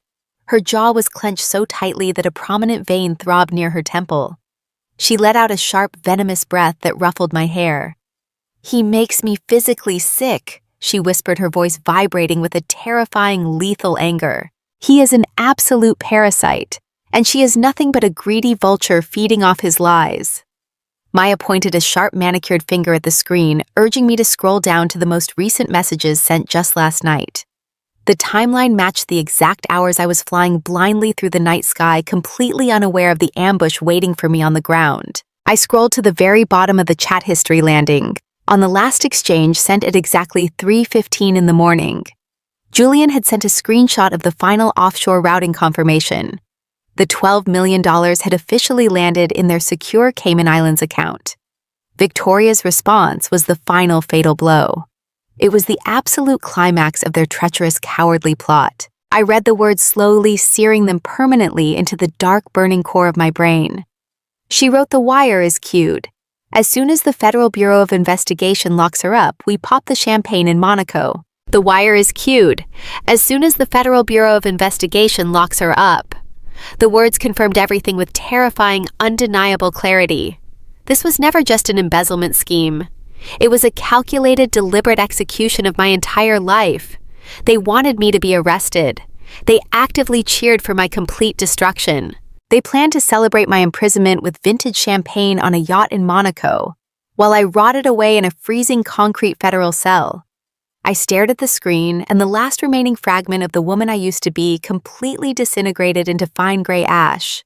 The tears, the shock, and the agonizing pain were entirely gone. They were replaced by a cold, calculating predator instinct that radiated through my veins like liquid nitrogen. I carefully unplugged the shattered tablet from my laptop and held it in my hands. It was no longer a piece of hidden garbage. It was a highly dangerous, loaded weapon. I looked up at Maya. Our eyes met, and an unspoken, unbreakable pact was instantly forged between us. Julian and Victoria thought they had successfully destroyed a gullible workhorse. They had absolutely no idea they had just unleashed a highly intelligent, heavily armed monster, and we were going to burn their beautiful fantasy directly to the ground. The cracked screen of the old tablet sat on the polished wood of my dining room table like a glowing radioactive artifact. My laptop hummed aggressively beside it, processing the massive data dump we had just ripped from Julian's hidden cloud account. I cracked my knuckles and took a deep, stabilizing breath. The suffocating fear that had completely paralyzed me in the back of the federal vehicle was gone. In its place, a cold mathematical clarity took absolute control of my brain. I was no longer a betrayed wife weeping over a shattered marriage. I was a senior certified public accountant, and I was finally operating in my native territory. Numbers do not lie. They do not cheat, and they do not run away to Monaco. They leave a permanent, indelible footprint, and I knew exactly how to track it. Maya stood on the opposite side of the table, watching me with a look of intense, predatory anticipation. She handed me a fresh legal pad and thick black markers. We needed to visualize the entire financial architecture of my husband's crime. We needed to dissect the anatomy of his treason piece by piece until we found the absolute weakest link in his chain. I pushed the decorative centerpiece off the table and we went to work. For the next 3 hours, the silent dining room transformed into a chaotic war room. We taped massive sheets of crisp white paper directly onto the pristine painted walls. I wrote down every transaction date, every hidden routing number, and every encrypted network address we pulled from the tablet.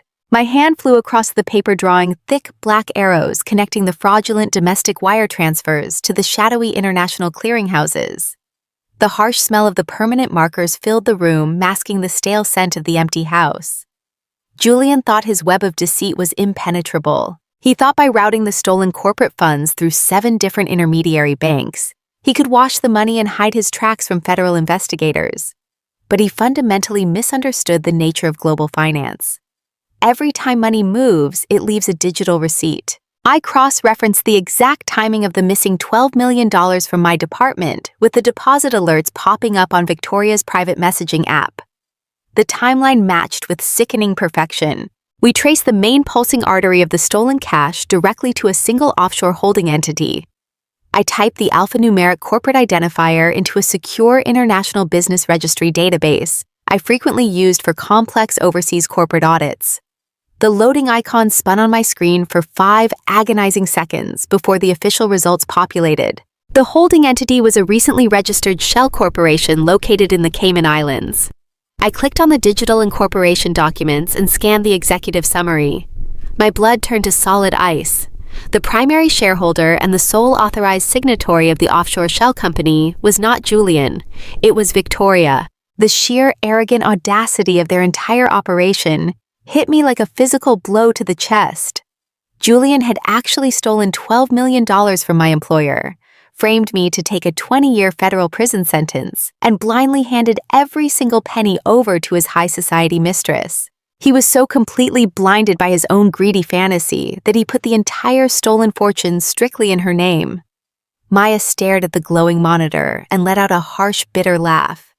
She pointed a sharp manicured finger at Victoria's name and declared that her brother was an even bigger fool than she had ever imagined. But as I continued to intensely study the final wire transfer confirmation receipt, a sudden sharp discrepancy caught my eye. My heart skipped a massive heavy beat. I leaned much closer to the monitor, my eyes rapidly scanning the tiny alphanumeric status codes printed at the very bottom of the digital banking ledger. I was a senior financial executive who dealt with massive international corporate transfers on a daily basis. I knew global banking protocols better than anyone in that entire house. I noticed a specific 3-letter designation next to the final Cayman Islands deposit stamp. The tiny bold letters read, AML. A massive surge of pure electric adrenaline shot directly through my veins. Julian and Victoria thought the money was already sitting safely in their offshore vault. They saw the funds leave the domestic account and foolishly assumed the massive theft was completely finalized. I slammed my hands down hard on the dining table and looked up at Maya with a fierce, victorious smile spreading across my face. I told her that Julian had made a catastrophic fatal error. He was a failed real estate developer who did not understand complex international banking regulations. He tried to move $12 million in a single, untraceable bulk transfer in the middle of the night. I explained to Maya with razor-sharp clarity that a sudden international transfer of that massive magnitude automatically triggers a mandatory global security protocol. The receiving bank in the Cayman Islands is legally required to hold the suspicious funds in a secure neutral escrow account for a rigorous anti-money laundering review. They cannot simply drop $12 million into a newly formed offshore shell corporation without running a mandatory 72-hour federal compliance check. The money had not cleared. It was not in Victoria's greedy hands. The massive fortune was currently trapped in a digital purgatory, suspended in the air between Chicago and the Caribbean. Maya stared at me, her dark eyes going wide with sudden glorious realization. She slowly walked over to the wall of papers and tapped her finger against the frozen transfer note. We realized in that exact triumphant moment that we did not just have a 48-hour window to stop Julian from fleeing the country. We had a 72-hour window to legally intercept the stolen $12 million before it ever reached his mistress. The funds were completely vulnerable, and because my exact digital signature was used to initiate the original corporate transfer, I still retained the administrative authority to officially recall the wire before the compliance review was finalized. The crushing weight of the federal indictment no longer felt like a terrifying death sentence. It felt like a highly powerful weapon I was about to turn directly back on my attackers. Julian thought he had successfully buried a naive, gullible workhorse, but all he had done was hand a senior financial auditor the exact digital map to his total destruction. We did not need to run from the authorities.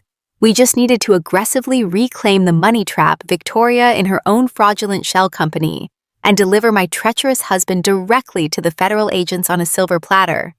I cracked my knuckles again and reached for my keyboard, absolutely ready to execute the ultimate financial kill shot. I stared at the glowing blue light of my laptop screen, allowing the profound weight of my discovery to settle over the freezing dining room. The anti-money laundering review was a massive roadblock for Julian, but my corporate accounting background told me there was an even deeper layer of security waiting to trap him. I navigated through the dense labyrinth of international banking laws, scanning the requirements for clearing an initial 8-figure deposit. Maya stood silently beside me, her dark eyes locked onto the screen, watching my every move with predatory focus. I pulled up a highly secure banking manual I had memorized years ago. I highlighted a specific paragraph and pointed to the sharp black text. I explained to Maya that a passive holding period was not the final step in the transfer process. When an unprecedented amount of liquid cash crosses international borders into a newly minted offshore account, The receiving bank requires a mandatory secondary verification. A cold, fierce smile spread across my face. I told her that the bank mandates a direct recorded verbal authorization from the primary account holder. They have to call Victoria on her registered mobile device to verbally confirm her identity and the legitimate origin of the massive financial windfall. If the bank cannot reach her, or if she fails to provide the precise verification codes required by their fraud department, the transaction is flagged as suspicious. The funds would be instantly rejected by the offshore clearinghouse and forcefully bounced directly back to the originating corporate account in Chicago. The realization hit the room like a brilliant flash of lightning. Julian had engineered a digital theft, but he had absolutely no idea how to navigate the strict human element of global financial compliance. I quickly turned my attention back to the shattered tablet, connecting the dots between the strict banking regulations and the vile text messages Julian and Victoria were exchanging. My eyes narrowed as I read Victoria's frantic messages from earlier this afternoon. She was aggressively complaining to Julian about a frustrating notification she had received from the Cayman Bank, calling the banking executives incompetent bureaucrats who were unnecessarily delaying her glamorous new life. Victoria told Julian that the bank required a mandatory phone call to release the escrow hold. She stated that the compliance officer would call her personal cell phone tomorrow afternoon to finalize the transaction. I looked at the digital timestamp on the message, and my heart hammered a powerful, victorious rhythm against my ribs. I checked the official SWIFT system global operating hours and cross-referenced them with the banking details on the screen. The absolute final cutoff time for international wire clearances on a Friday was exactly 3:30 in the afternoon.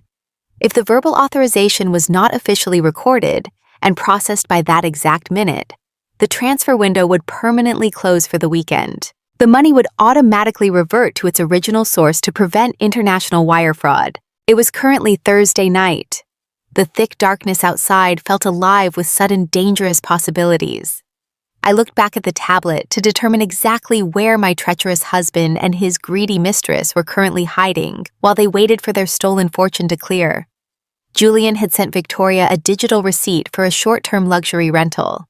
Their sheer vanity and staggering arrogance demanded absolute luxury, even while committing a massive federal crime.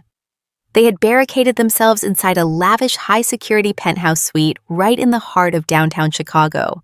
They were sitting 50 stories above the city streets, drinking expensive wine and blindly counting the hours until the bank called to make them officially untouchable. Maya walked slowly around the dining room table, her sharp legal mind processing the exact parameters of our narrow window of opportunity.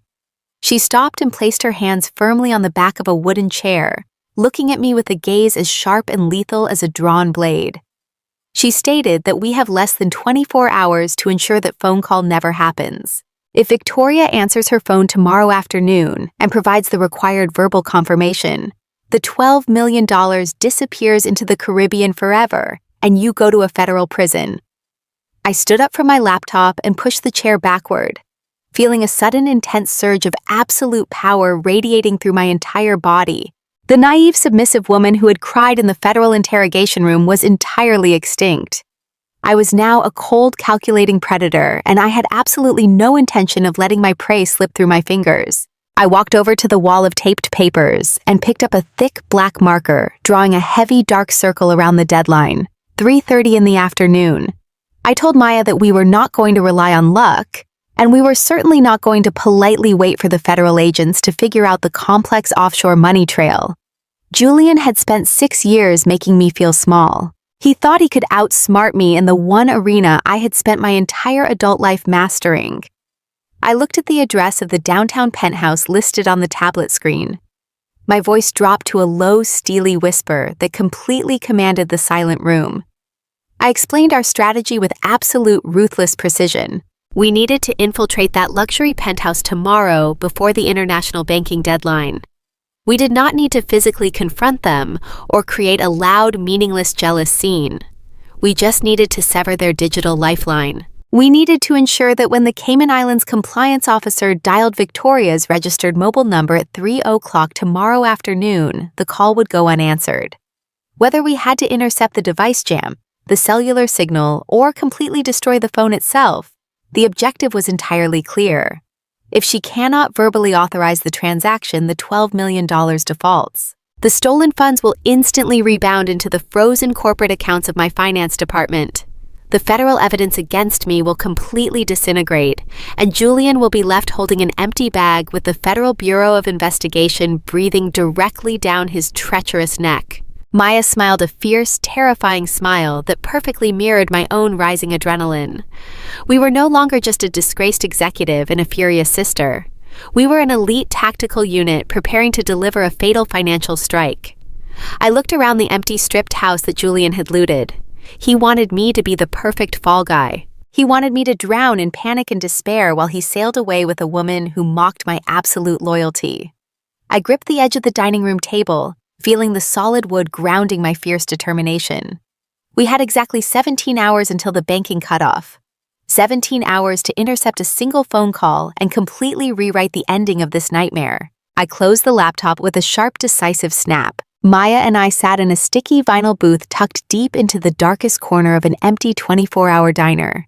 My entire body was humming with a cold, sharp adrenaline.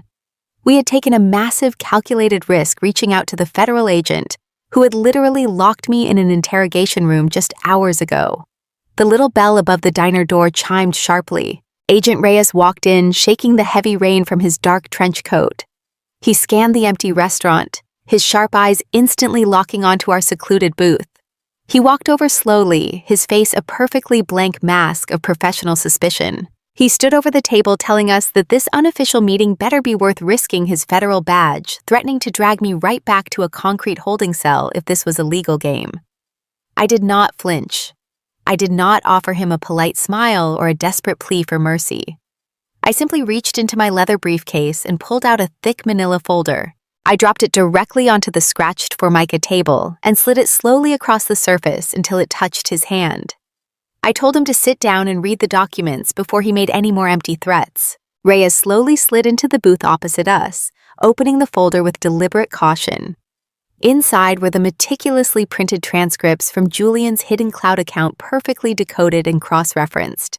I had mapped out the entire $12 million embezzlement scheme, including the exact digital routing numbers, the offshore shell company registration documents, bearing Victoria's signature, and the undeniable IP logs, proving Julian executed the transfers from his own personal device. Reyes began to read, his eyes darting back and forth across the crisp white pages. The arrogant, skeptical expression on his face slowly melted away, replaced by a profound, absolute shock. He realized he was looking at a flawless, undeniable blueprint of a massive federal crime masterminded by a man who had completely played the Bureau for fools. Reyes closed the folder and looked up at me. The dynamic in the diner booth fundamentally shifted. I leaned forward, resting my arms on the table, and looked directly into his eyes. I spoke to him with the exact same cold, uncompromising authority I used when negotiating hostile corporate takeovers. I told him that he did not want me.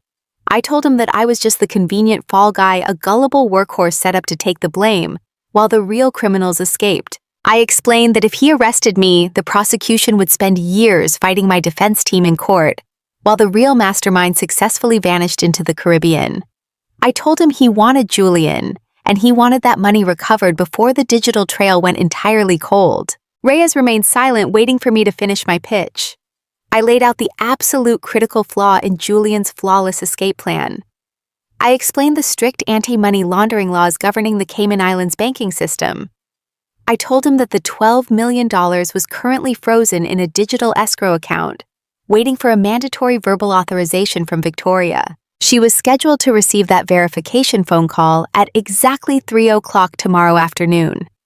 I told Agent Reyes that if Victoria answers that phone and confirms her identity, the money clears and the federal government loses everything. But if I walk into their luxury downtown penthouse and intercept that call, the transfer completely defaults. The money bounces directly back to Chicago, and he gets to arrest Julian and Victoria with the stolen funds perfectly frozen in transit. Reyes rubbed his jaw, processing the sheer audacity of my plan. He asked me what I wanted in return for handing him this massive, career-defining victory. I did not blink. I told him I wanted complete, absolute immunity. I wanted my name permanently erased from every single federal indictment. and I wanted the distinct pleasure of watching my treacherous husband realize that his naive, loyal wife destroyed his entire life. Maya sat beside me, nodding in silent, fierce agreement. Reyes realized he had absolutely no other choice. He firmly tapped his knuckles against the manila folder. He told me we had a deal, but he was not going to let me walk into a hostile environment blindly. If I was going to confront a desperate man who had just stolen millions of dollars, the Bureau was going to be listening to every single word. Reyes pulled an encrypted communication device from his coat pocket and sent a secure text message. 10 minutes later, a dark surveillance van pulled into the wet parking lot behind the diner. Reyes escorted Maya and me out the back door and into the back of the heavily modified vehicle. A tactical technician was waiting inside, surrounded by glowing monitors and audio recording equipment. Reyes told me to take off my jacket. The technician handed me a small, flat black transmitter connected to a thin, translucent wire with a tiny, highly sensitive microphone at the end. The medical-grade adhesive tape was freezing cold as he pressed it firmly against my ribs, hiding the microphone just beneath my bra line. He ran the thin wire down my side, taping the transmitter securely against my lower back. Reyes handed me a small, discreet earpiece, instructing me to push it deep into my right ear canal so he could communicate with me during the operation. He told me his tactical team would be positioned in the stairwell exactly 1 floor below the penthouse. They would be listening to the live audio feed, waiting for Julian to explicitly confess to the embezzlement, or for Victoria to discuss the offshore accounts. The moment they had the verbal evidence recorded on a federal wire, they would breach the doors and swarm the luxury suite. I buttoned my blouse and pulled my tailored suit jacket back over my shoulders, adjusting the collar so I looked like a composed, wealthy executive. I looked at Maya, who gave me a fierce, proud nod of approval. The terrified, broken woman who had loved Julian was completely dead and buried. I was now a fully deputized informant for the federal government, operating with cold mathematical precision. I touched the hidden wire beneath my clothes, feeling the hard plastic transmitter pressing against my spine. It felt like a badge of honor. Julian and Victoria were currently sitting in their opulent downtown penthouse, popping expensive champagne and laughing at my absolute destruction. They thought they had perfectly orchestrated the ultimate betrayal, having no idea that the guillotine was already suspended directly over their heads, and I was holding the release rope.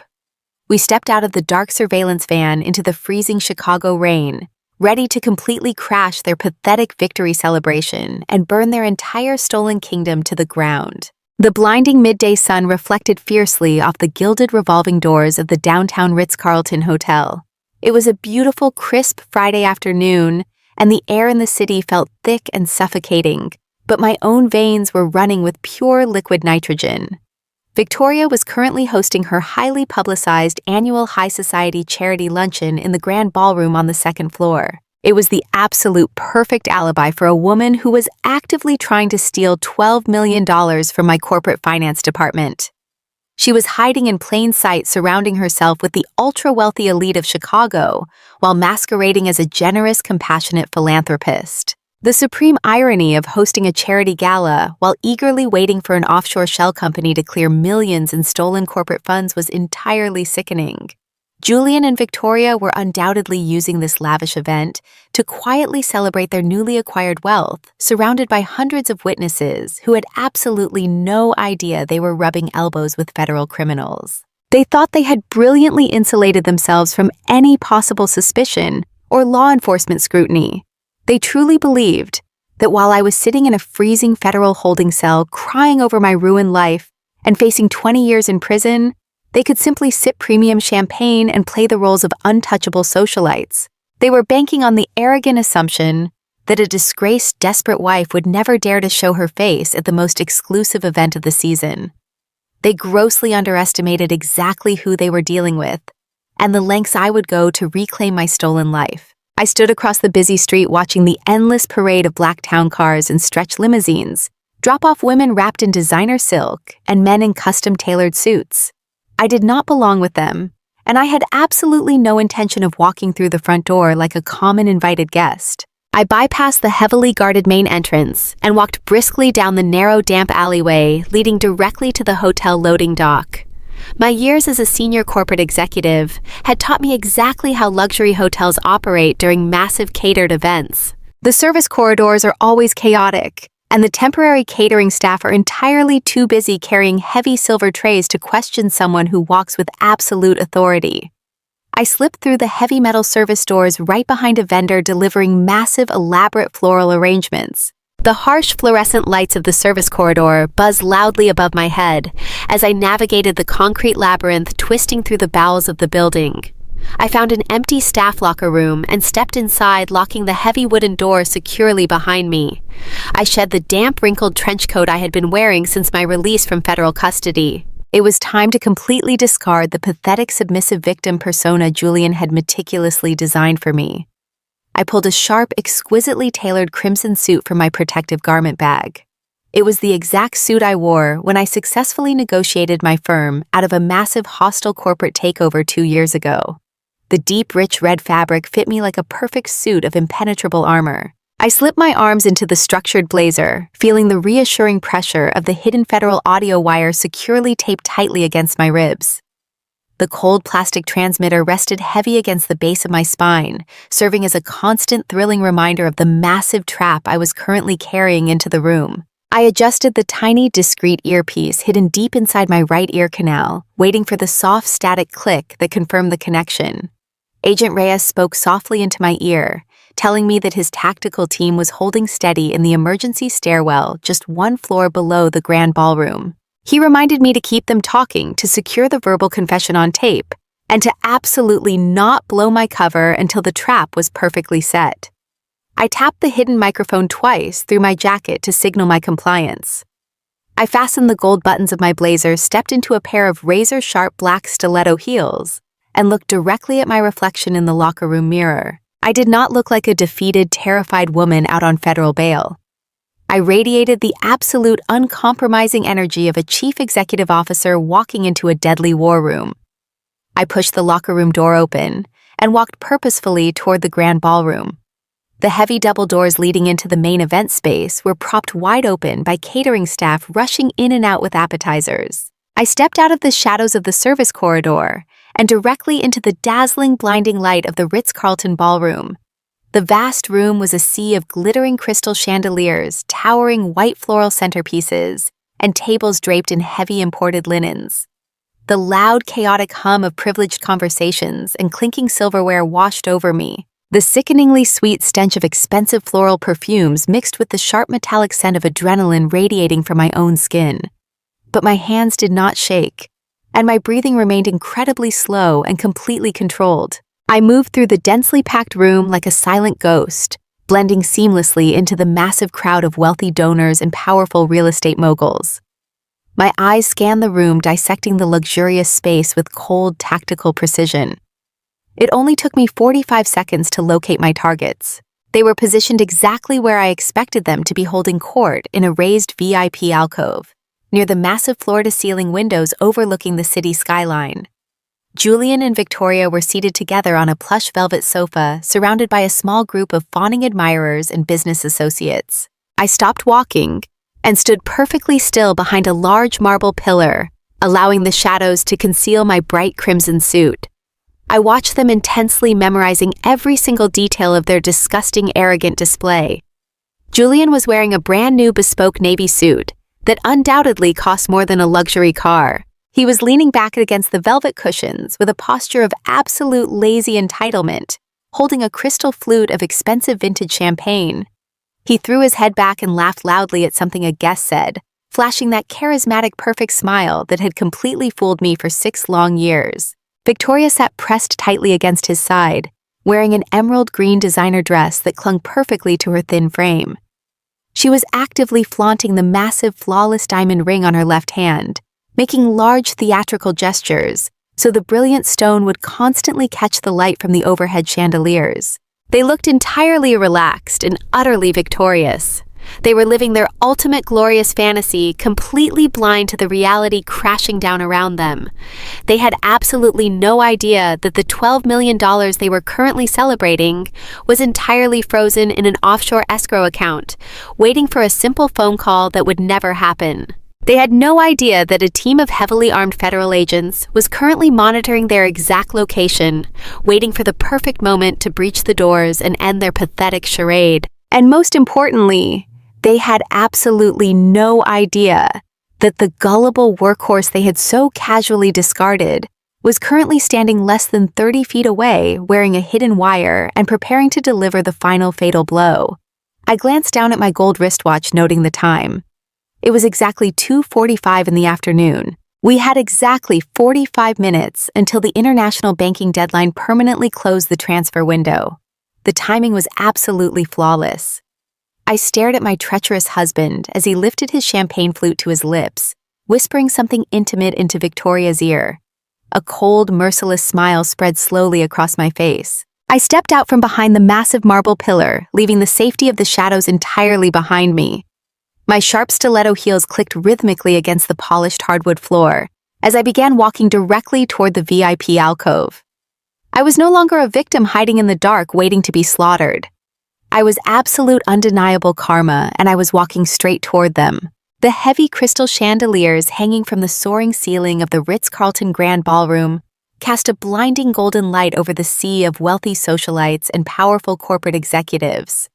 A live string quartet played a soft, sweeping classical melody from a raised platform in the corner, attempting to add an air of refined elegance to the incredibly noisy, crowded room.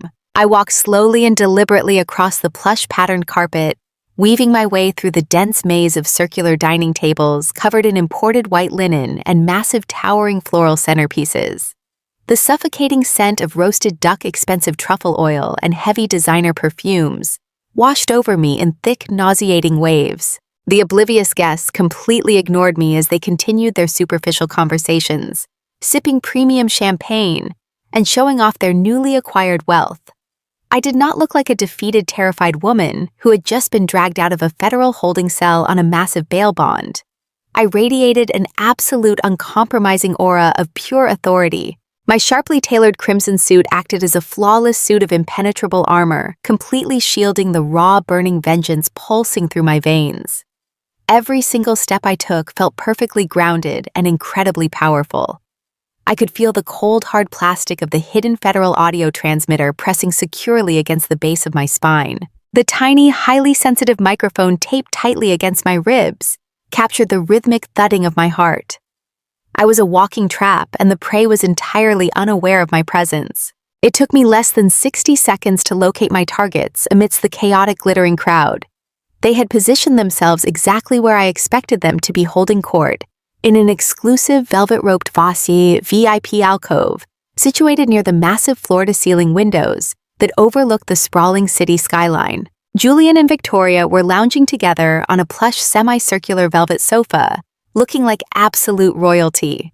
They were surrounded by a small, pathetic group of fawning admirers and wealthy real estate developers desperately trying to secure their favor. I stopped walking and stood perfectly still behind a large, decorative marble pillar, allowing the shadows to temporarily conceal my bright crimson suit.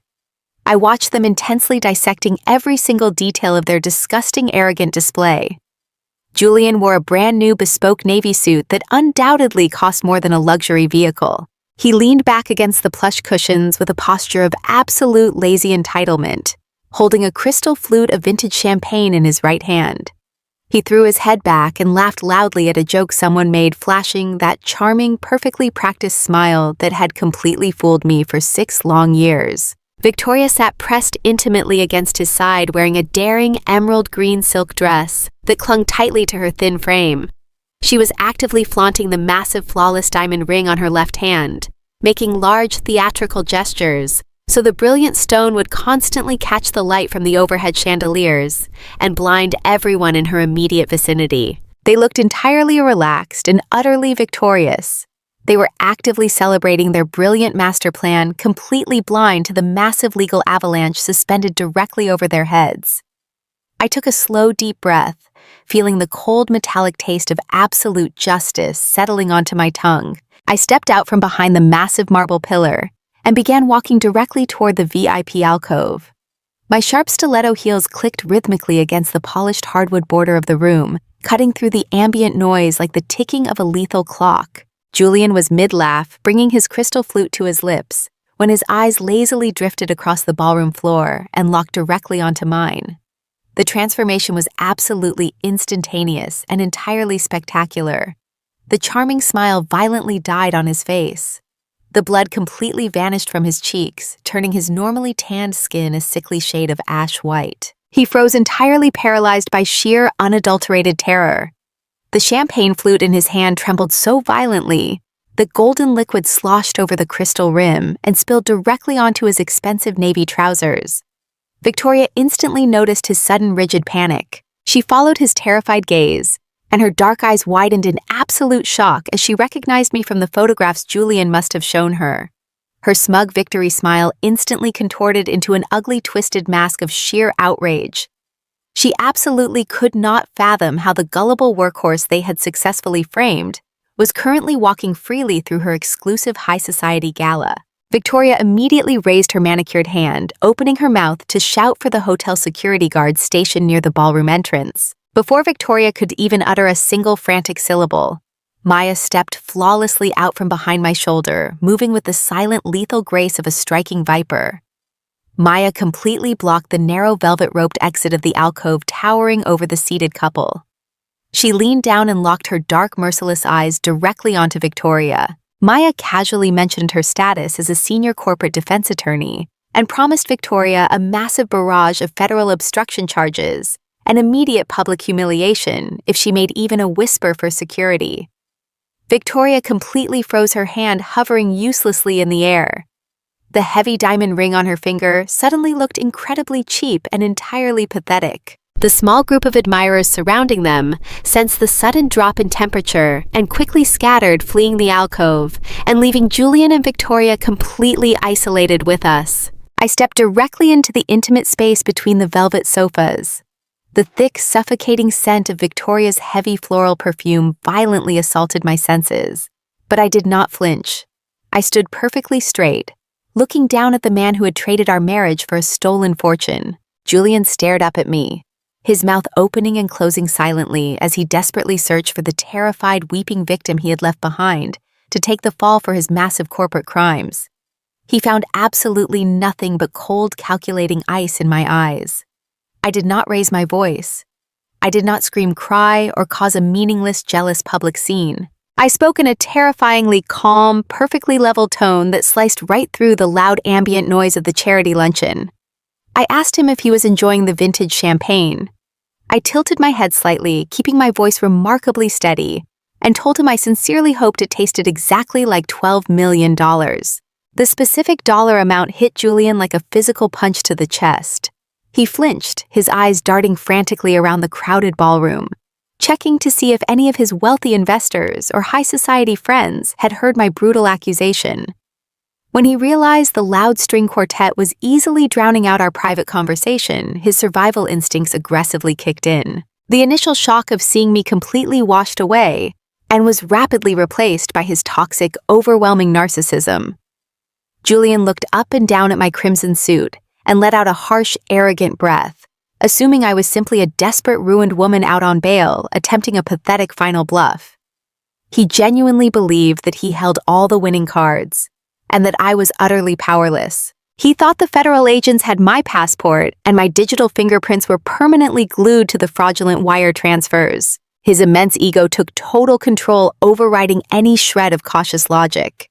He set his half-empty champagne flute down on the marble table with a sharp, aggressive click. He stood up from the velvet sofa, stepping forward and invading my personal space, trying to use his height to physically intimidate me. He leaned in so incredibly close that I could feel the heat of his breath and smell the bitter champagne on his lips. I held my ground entirely, ensuring his mouth was perfectly positioned just inches away from the hidden audio microphone, taped securely beneath my silk blouse. Julian dropped his polished, charismatic mask, entirely revealing the hideous, greedy monster hiding underneath. He let out a low, mocking chuckle that vibrated with pure, unfiltered villainy. He whispered directly into my face, telling me that I was incredibly stupid for showing up here and ruining his afternoon. He called me a gullible, naive workhorse who spent 6 years blindly working herself into the ground to fund his life, while he meticulously planned his ultimate escape. He practically salivated as he bragged, feeding the federal wire every single piece of undeniable evidence Agent Reyes desperately needed. Julian openly gloated about how easily he bypassed my firm's security protocols to access the corporate accounts using my credentials. He smiled a wicked, twisted smile and proudly confessed to routing the $12 million into Victoria's offshore shell company in the Cayman Islands. He told me that by tomorrow afternoon, the money will be permanently untraceable, completely washed, and absolutely untouchable. He leaned even closer, his voice dripping with pure sadistic joy, as he promised me that while they are relaxing on a private beach in Monaco, I will be sitting in a freezing federal courtroom begging a judge for a 20-year plea deal. Victoria regained her false courage and quickly stepped up beside Julian, linking her arm tightly through his. She crossed her arms and laughed a high-pitched grating sound that perfectly captured her shallow soul. She looked me up and down with utter disdain and told me to run back to my empty house and pack a cheap bag for prison because they had a private luxury charter plane waiting at the airfield. She bragged about the diamond ring on her finger, claiming it was bought with my absolute stupidity. Every single arrogant word they spoke was perfectly captured and permanently recorded by the tiny hidden microphone transmitting their complete devastating confession directly to the federal tactical team, waiting silently in the stairwell below. Julian threw his head back and let out a laugh that completely chilled the very air inside the velvet-roped VIP alcove. The sound was entirely hollow and vibrated with a sickening level of absolute arrogance. It was the laugh of a man who genuinely believed he had already won the war and was simply enjoying a final victory lap over his defeated opponent. He looked down at me with an expression of pure, unadulterated mockery, completely shedding the charming, charismatic mask he had worn for the entirety of our 6-year marriage. The handsome face I had once loved so deeply now looked like a grotesque caricature of human greed. He took a slow, deliberate step toward me, invading my personal space with the aggressive swagger of an untouchable predator. He thought I was just a desperate, ruined woman standing before him with absolutely nothing left to lose. He had no idea he was stepping directly into the lethal radius of a highly sensitive federal audio wire taped securely against my ribs. Julian leaned in close enough for me to smell the intoxicating blend of expensive vintage champagne and his signature designer cologne. He looked me up and down, taking in my tailored crimson suit with a dismissive, arrogant sneer. "You really think you can just walk in here and threaten me?" He whispered, his voice dripping with absolute venom. "You always were so incredibly naive, Olivia. You were a great human shield. The perfect little corporate executive who was so blindly obsessed with her spreadsheets and her perfect marriage that she never even bothered to look up from her laptop." I stood perfectly still, locking my eyes onto his and holding my expression in a mask of cold, flawless neutrality. I deliberately kept my mouth shut, giving his monstrous ego the absolute freedom to completely take over. Narcissists can never resist an audience, and Julian was absolutely desperate to brag about his brilliant criminal masterpiece. He smiled a cruel, twisted smile and proudly continued his devastating confession. He told me exactly how easy it was to orchestrate my total destruction. He bragged about watching me bring my corporate security tokens home every single night. He gleefully explained how he would wait for me to fall asleep exhausted from working 80-hour weeks just to quietly slip out of bed and clone my administrative credentials. He looked me directly in the eyes and laid out the entire financial architecture of his treason. He explicitly detailed how he accessed the firm databases, how he bypassed the internal security firewalls, and how he initiated the massive fraudulent wire transfers using my exact digital signature. "By the time your useless lawyer proves anything, Victoria and I will be completely untouchable," he sneered, practically spitting the words into my face. "You signed the terminal access logs, Olivia. Your digital fingerprints are permanently cemented all over the entire embezzlement scheme. The federal investigators are incredibly lazy. They will take one look at those server logs and they will bury you. You are going to rot in a federal concrete cell for the next 20 years, while I am living the exact life I always deserved." Every single vile, arrogant word he spoke was flawlessly captured by the tiny microphone resting against my skin. I could feel the cold, hard plastic of the audio transmitter pressing against the base of my spine, recording his absolute, undeniable guilt and transmitting it directly to Agent Reyes and his tactical team, waiting silently in the stairwell below. I did not yell. I did not scream or throw a meaningless emotional tantrum. My voice was terrifyingly calm when I finally spoke carefully, prompting him to dig his grave even deeper. I asked him if he really thought stealing $12 million and hiding it in an offshore account would magically make him invisible to the federal government. I deliberately used the exact dollar amount to ensure the financial parameters of his crime were perfectly established on the federal audio feed. Victoria could not resist the overwhelming urge to inject herself into the conversation. She clearly felt emboldened by Julian's aggressive gloating and wanted to claim her own twisted share of the absolute victory. She stepped out from behind his shoulder, moving with the fluid, arrogant grace of a woman who believes she is entirely above the law. The heavy emerald green silk of her designer dress rustled softly against the plush velvet sofa. She pushed her way directly into my personal space, looking at me with a gaze full of sickening pity and profound disgust. She let out a high-pitched, grating laugh that instantly turned my stomach. She called me a pathetic, gullible workhorse who was far too busy climbing the corporate ladder to realize her husband was completely repulsed by her. Victoria aggressively thrust her left hand forward, shoving it directly into my line of sight. The massive, flawless emerald-cut diamond ring on her finger caught the brilliant light from the overhead crystal chandeliers, casting blinding fractured rainbows across the dim alcove. She demanded that I look at the magnificent stone, proudly declaring that it cost a fortune. She practically purred as she told me that my blood, my sweat, and my endless late nights at the office had directly paid for her beautiful new life. She openly mocked my dedication to the company, claiming that my absolute loyalty to my career was the exact fatal flaw that allowed them to drain the corporate account so easily. She stood there draped in diamonds and stolen wealth, actively thanking me for funding her entire luxurious existence. I looked at the blinding diamond ring, and then shifted my cold, calculating gaze directly back to her smug, heavily contoured face.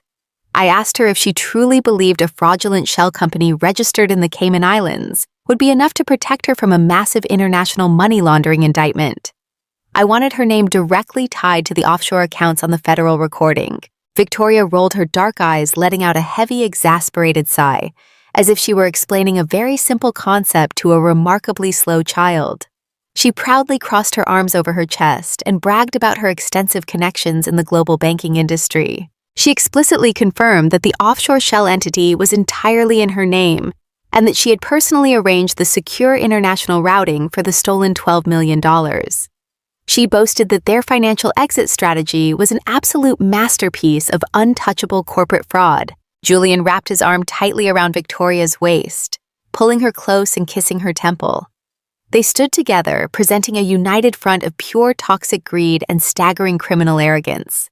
They completely believed they had flawlessly executed the crime of the century, and that I was simply a broken, defeated ghost standing before them, desperately begging for answers. They had absolutely no idea that I was not there to ask for mercy or negotiate a surrender.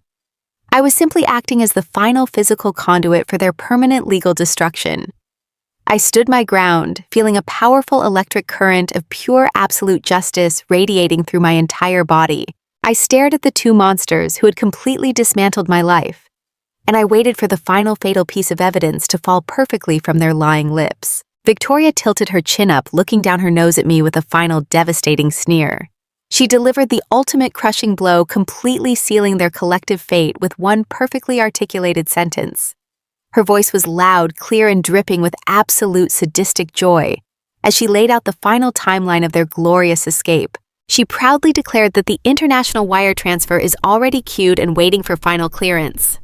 She stared directly into my eyes, relishing every single syllable, as she promised me that the very second the Federal Bureau of Investigation formally locks me in a cage, they are going to pop the most expensive vintage champagne on a private yacht in Monaco. The trap was now completely full. Every single element of the crime had been explicitly confessed and beautifully recorded. They had proudly verified the total amount of the stolen funds, the specific offshore destination, the exact mechanism of the corporate frame-up, and their deliberate malicious intent to completely destroy my life. The tiny microphone taped securely to my ribs had flawlessly captured the entire sickening confession in stunning high-definition audio. I did not flinch. I did not break eye contact. I just let a tiny razor-sharp smile slowly touch the corners of my lips. I knew that one floor below us, a team of heavily armed federal agents was currently pulling on their tactical gear and preparing to violently breach the grand ballroom doors. Julian and Victoria were completely intoxicated by their own brilliant delusions of grandeur. They had absolutely no idea that their glamorous future in Monaco had just evaporated into thin air, and that the real celebration was about to begin. Julian and Victoria finished their vile, triumphant tirade, breathing heavily with the sheer exertion of their own massive egos. They stood before me practically glowing with toxic satisfaction, entirely convinced that they had just delivered the ultimate killing blow to my pathetic existence. The air in the exclusive velvet-roped alcove felt thick and completely stagnant, saturated with the overwhelming stench of their shared delusions. I did not flinch. I did not step back or lower my gaze. I let their arrogant laughter hang in the air for a long, agonizing moment, allowing the absolute silence of my response to unnerve them. I slowly lifted my left wrist, turning my forearm just enough to catch the brilliant light from the overhead crystal chandeliers. I deliberately looked down at the face of my gold watch. The delicate black hands sweeping across the pristine white dial told me everything I needed to know. It was exactly 3:15 in the afternoon. We were exactly 15 minutes away from the absolute final cutoff time for international wire clearances. The timing was so flawless it felt almost divine. I looked back up at Julian and allowed a smile to finally break across my face. It was not a smile of surrender or desperate plea for mercy. It was a smile as sharp and lethal as a surgical scalpel. I reached slowly into the deep pocket of my tailored crimson blazer, moving with a deliberate, unhurried grace that instantly made the muscles in Julian's jaw clench. I pulled out my sleek smartphone and placed it directly onto the polished surface of the marble table between us. The heavy glass screen made a sharp, definitive crack against the stone, echoing loudly like a judge's gavel, delivering a final verdict. Maya stood silently behind me, radiating pure, menacing authority, and making sure neither of them could make a sudden move. I looked at the sleek device resting on the marble, and then shifted my gaze directly back to my treacherous husband.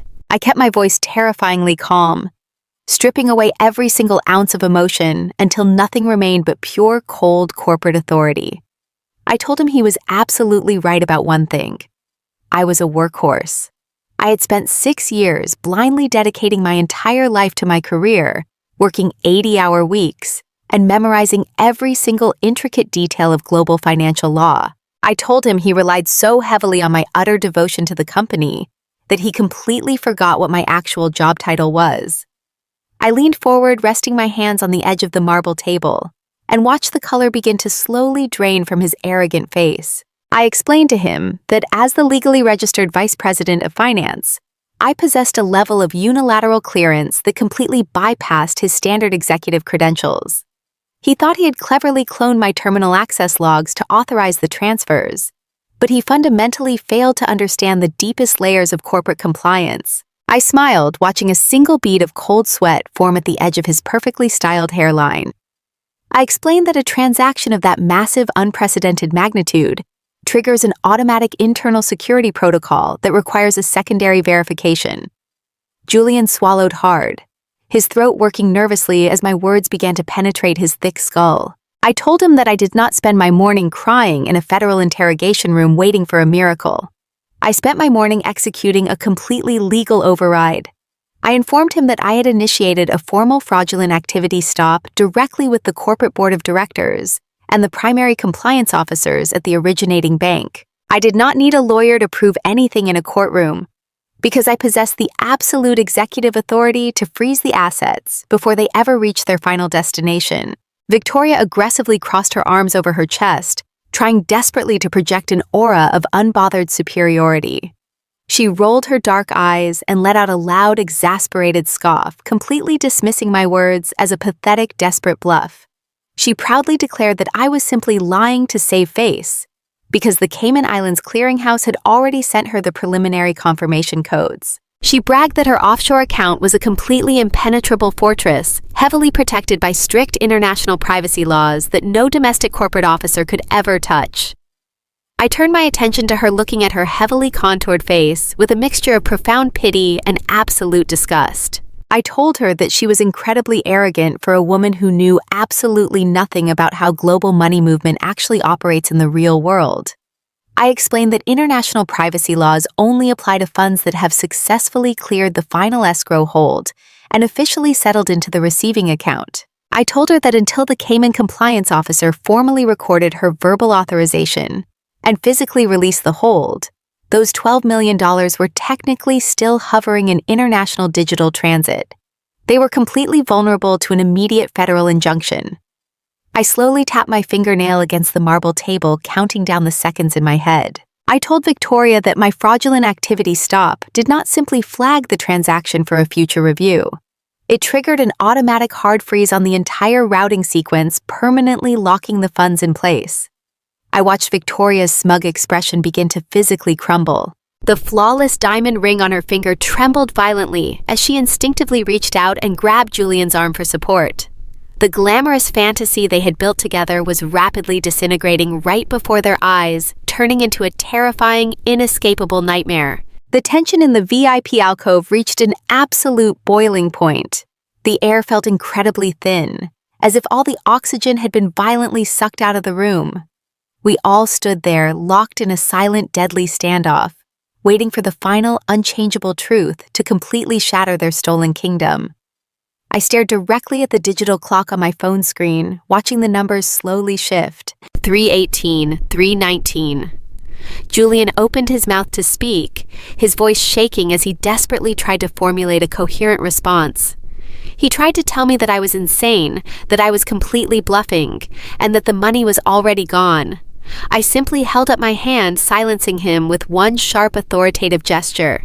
I told him to save his breath because the absolute, undeniable proof was about to arrive.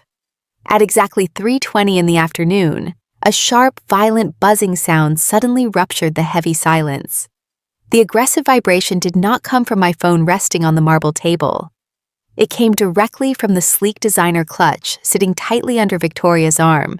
Victoria gasped, physically flinching at the sudden noise. Her dark eyes darted frantically toward her bag, her entire body freezing in pure, unadulterated terror. I tilted my head and politely suggested that she answer her messages.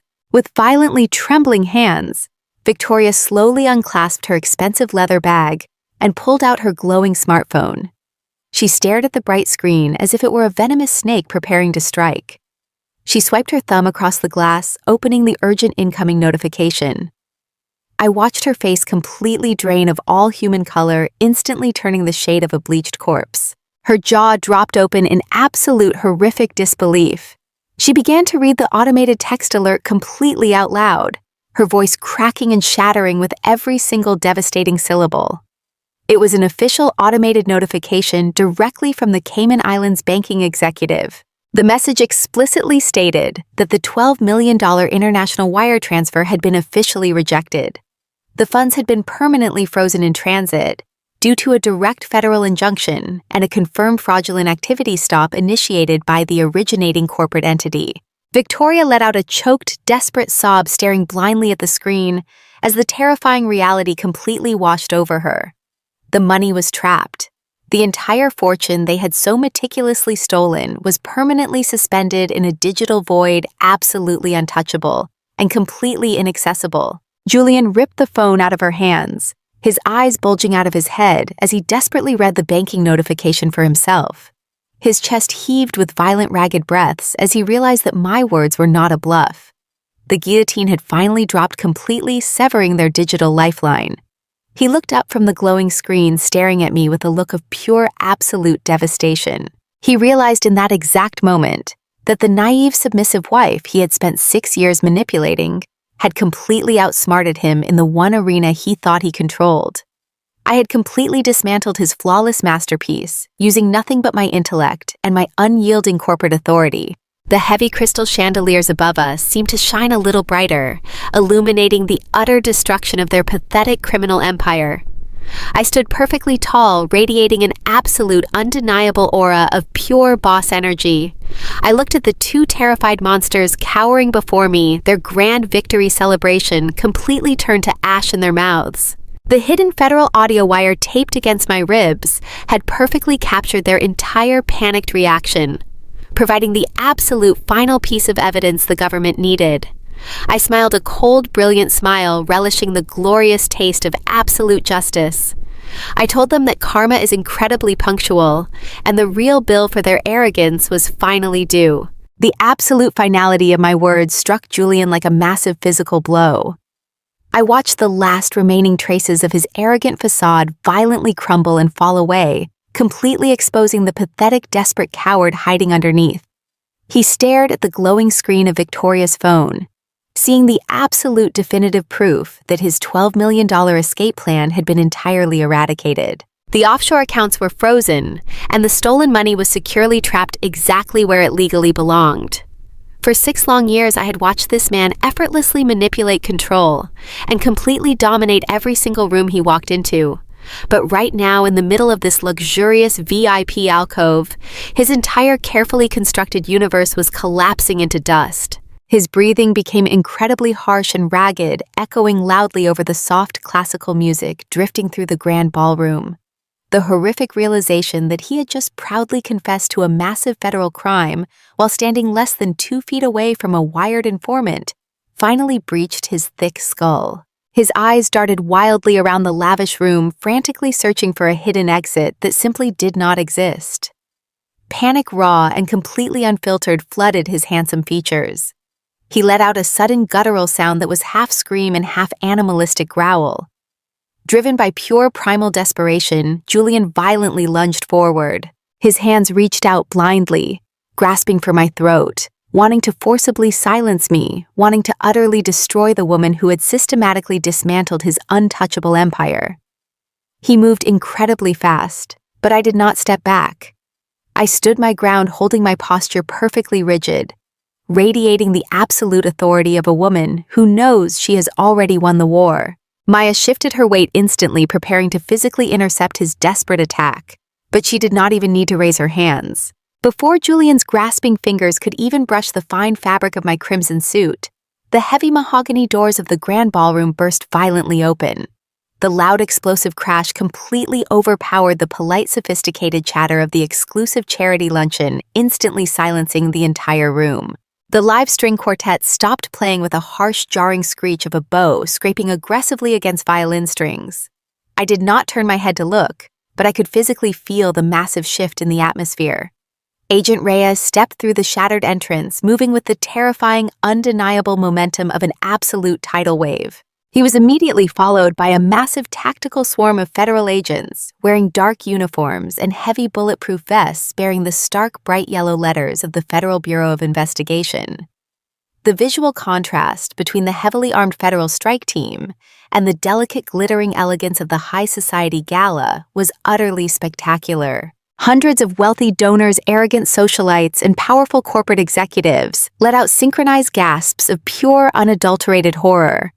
Women in expensive silk gowns shrieked loudly and physically scrambled backward, desperately clutching their diamond necklaces and designer handbags. Wealthy men in bespoke tuxedos frantically shoved each other out of the way, knocking over circular dining tables and sending imported floral centerpieces crashing down onto the plush patterned carpet. The agents flooded the room with absolute military precision, moving in a perfectly coordinated tactical formation directly toward our raised VIP alcove. Their heavy combat boots pounded a terrifying rhythmic beat against the polished hardwood floors, completely ignoring the screaming, panicking crowd. They did not care about the exclusive guest list or the billionaire donors attending the luncheon. They had a singular, laser-focused objective, and that objective was standing right in front of me, trembling with absolute mind-numbing terror. Agent Reyes locked his dark, uncompromising eyes entirely on Julian. He marched swiftly up the short flight of velvet stairs, breaching the VIP section with an imposing, dominating presence that completely sucked the remaining oxygen out of the space. Julian stumbled backward, his polished designer shoes slipping awkwardly on the smooth marble floor. He raised his hands in a pathetic gesture of physical surrender, his voice cracking as he frantically tried to backtrack his entire recorded confession. He babbled incoherently, loudly, claiming it was all a terrible misunderstanding, a massive corporate error that he could easily explain to the authorities. Agent Reyes did not hesitate, and he certainly did not care about Julian's pathetic, desperate lies. He reached forward with brutal, blinding speed, grabbing Julian roughly by the lapels of his incredibly expensive navy suit. With one massive, forceful motion, Reyes completely spun my treacherous husband around and violently slammed him face first against the heavy marble VIP table. The impact was incredibly loud and absolutely devastating. The raw force of his body hitting the stone instantly knocked over the silver ice bucket and completely shattered a dozen crystal champagne flutes. Expensive vintage champagne exploded outward, raining sparkling golden liquid and sharp, jagged shards of crystal directly onto the floor. Julian let out a pathetic, muffled groan as his cheek was pressed forcefully into the sticky, spilled wine and broken glass. Reyes forcefully wrenched Julian's arms behind his back, crossing his wrists with practiced, clinical efficiency. The sharp metallic click of cold steel handcuffs, snapping tightly around his wrists, echoed beautifully through the stunned, silent alcove. It was the absolute sweetest sound I had ever heard in my entire life. Agent Reyes leaned down, pressing his knee firmly against Julian's lower spine, keeping him completely immobilized against the ruined table. He spoke with a loud, booming voice that carried perfectly across the massive ballroom, formally declaring that Julian was under federal arrest for massive corporate fraud, grand larceny, and international money laundering. Victoria completely lost her mind. The sophisticated, arrogant philanthropist act entirely evaporated, leaving behind a screaming, hysterical mess of a terrified woman. As two heavily armed female agents stepped toward her, Victoria violently recoiled wildly, thrashing her arms and shrieking at the absolute top of her lungs. She desperately tried to back away, stumbling blindly in her high stiletto heels. She screamed that they could not touch her, that she was a wealthy, untouchable socialite, and that she personally knew the mayor and the chief of police. She threatened to sue the entire federal government, completely blind to the fact that her empty, ridiculous threats only made her look more incredibly guilty. An agent lunged forward, grabbing Victoria's thrashing arm and swiftly twisting it behind her back. Victoria let out a piercing, dramatic shriek, acting as if her arm had been completely severed. The heavy emerald green silk of her expensive designer dress bunched and tore as she was forcefully slammed against the adjacent velvet sofa. Her meticulously styled hair completely unraveled, falling into her heavily contoured face in an absolute disheveled mess. The second pair of cold steel handcuffs aggressively snapped shut, binding her wrists tightly together. As the agent secured the heavy metal chains, the massive, flawless diamond ring on Victoria's left hand violently caught the light from the chandeliers, flashing brilliantly for the entire room to clearly see. It was a perfectly poetic visual symbol of her unadulterated greed, now completely shackled by federal chains. The agent leaned directly into Victoria's ear, loudly reading her Miranda rights, specifically charging her with criminal conspiracy and federal wire fraud. Victoria continued to sob hysterically, dark mascara running down her cheeks in thick, dark streams, completely ruining her glamorous facade. I stood perfectly still in the absolute center of the absolute chaos, remaining completely untouched by the violence erupting mere inches away from me. I slowly lifted my hands and deliberately adjusted the lapels of my tailored crimson suit, smoothing out a microscopic wrinkle on the rich fabric. I radiated pure, absolute boss energy, allowing the feeling of total, absolute vindication to completely wash over my soul. The entire ballroom was now eerily silent except for Victoria's pathetic sobbing and the sharp, authoritative commands of the federal agents. Hundreds of wealthy guests stood completely frozen, their smartphones raised high in the air, eagerly recording every single second of the spectacular public downfall. I looked down at Julian, who was currently being violently hauled to his feet by Agent Reyes. His expensive bespoke suit was completely ruined, soaked in sticky champagne, and covered in shards of broken crystal. His handsome face was bruised and streaked with dirt, his arrogant, charismatic mask permanently shattered into a million irreparable pieces. He locked eyes with me for one brief, agonizing second. He finally understood the absolute terrifying depth of his monumental mistake.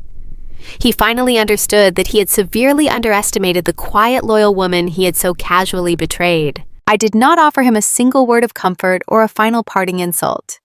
My complete, utter silence was the absolute ultimate punishment. I simply stood incredibly tall, radiating raw, undeniable power, watching with a cold, calculating satisfaction as the man who had actively tried to completely destroy my life was aggressively paraded out of the glittering ballroom, completely humiliated and shackled like a common, pathetic criminal. The harsh fluorescent lights of the federal building cast a sickly pale green glow over the scuffed linoleum floors. I walked down the long, sterile corridor with Agent Reyes walking silently by my side. The heavy metallic slam of security doors echoing through the concrete hallways sounded like beautiful music to my ears. Just a few hours ago, I was the terrified, naive wife, sitting in one of these freezing interrogation rooms, completely paralyzed by the horrifying weight of federal accusations.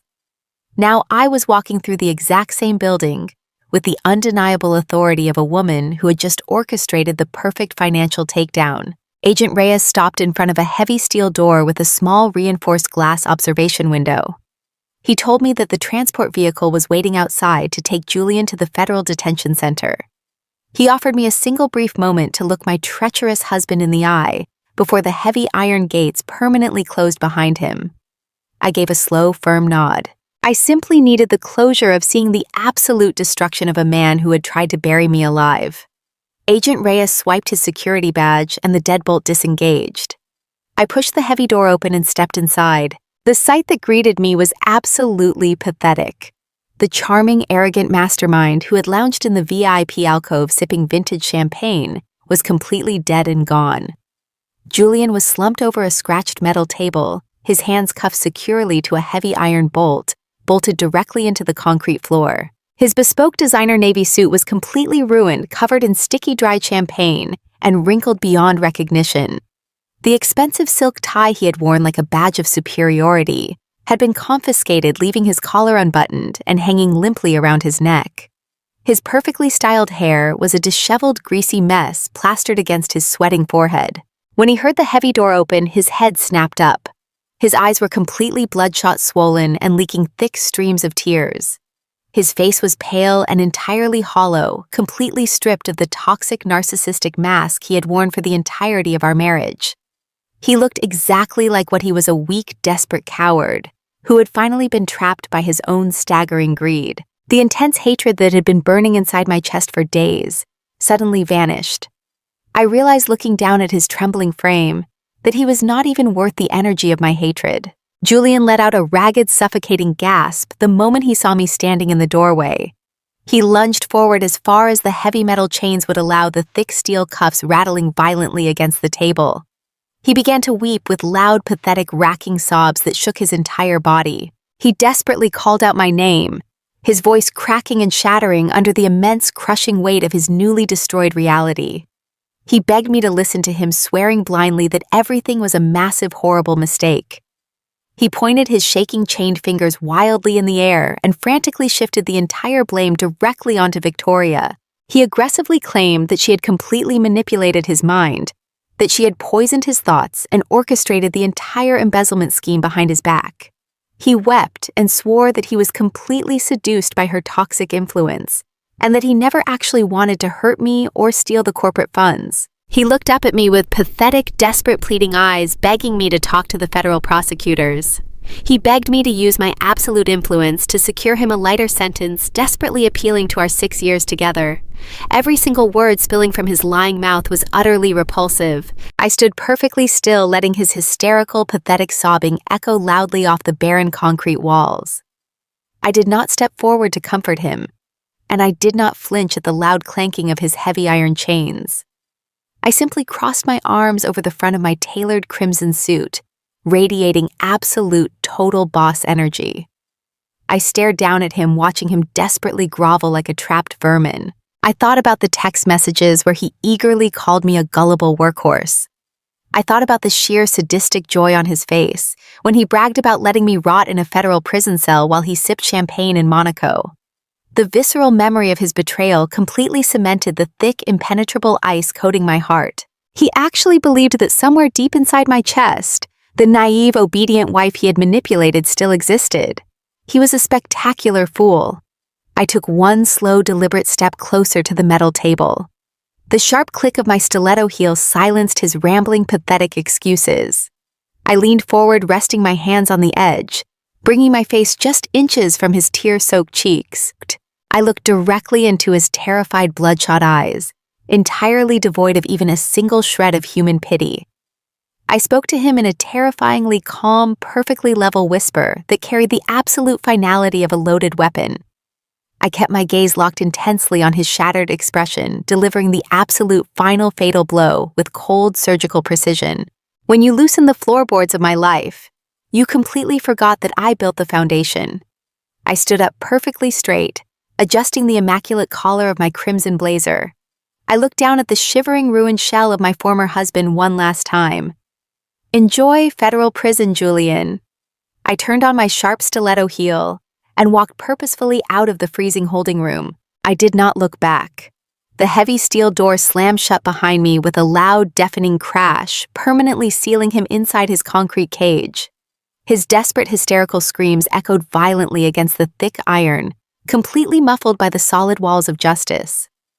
I walked slowly down the brightly lit corridor, feeling a magnificent wave of pure, absolute liberation wash over my soul. 6 months later, the federal judge struck the wooden block with a loud sound that echoed through the quiet courtroom.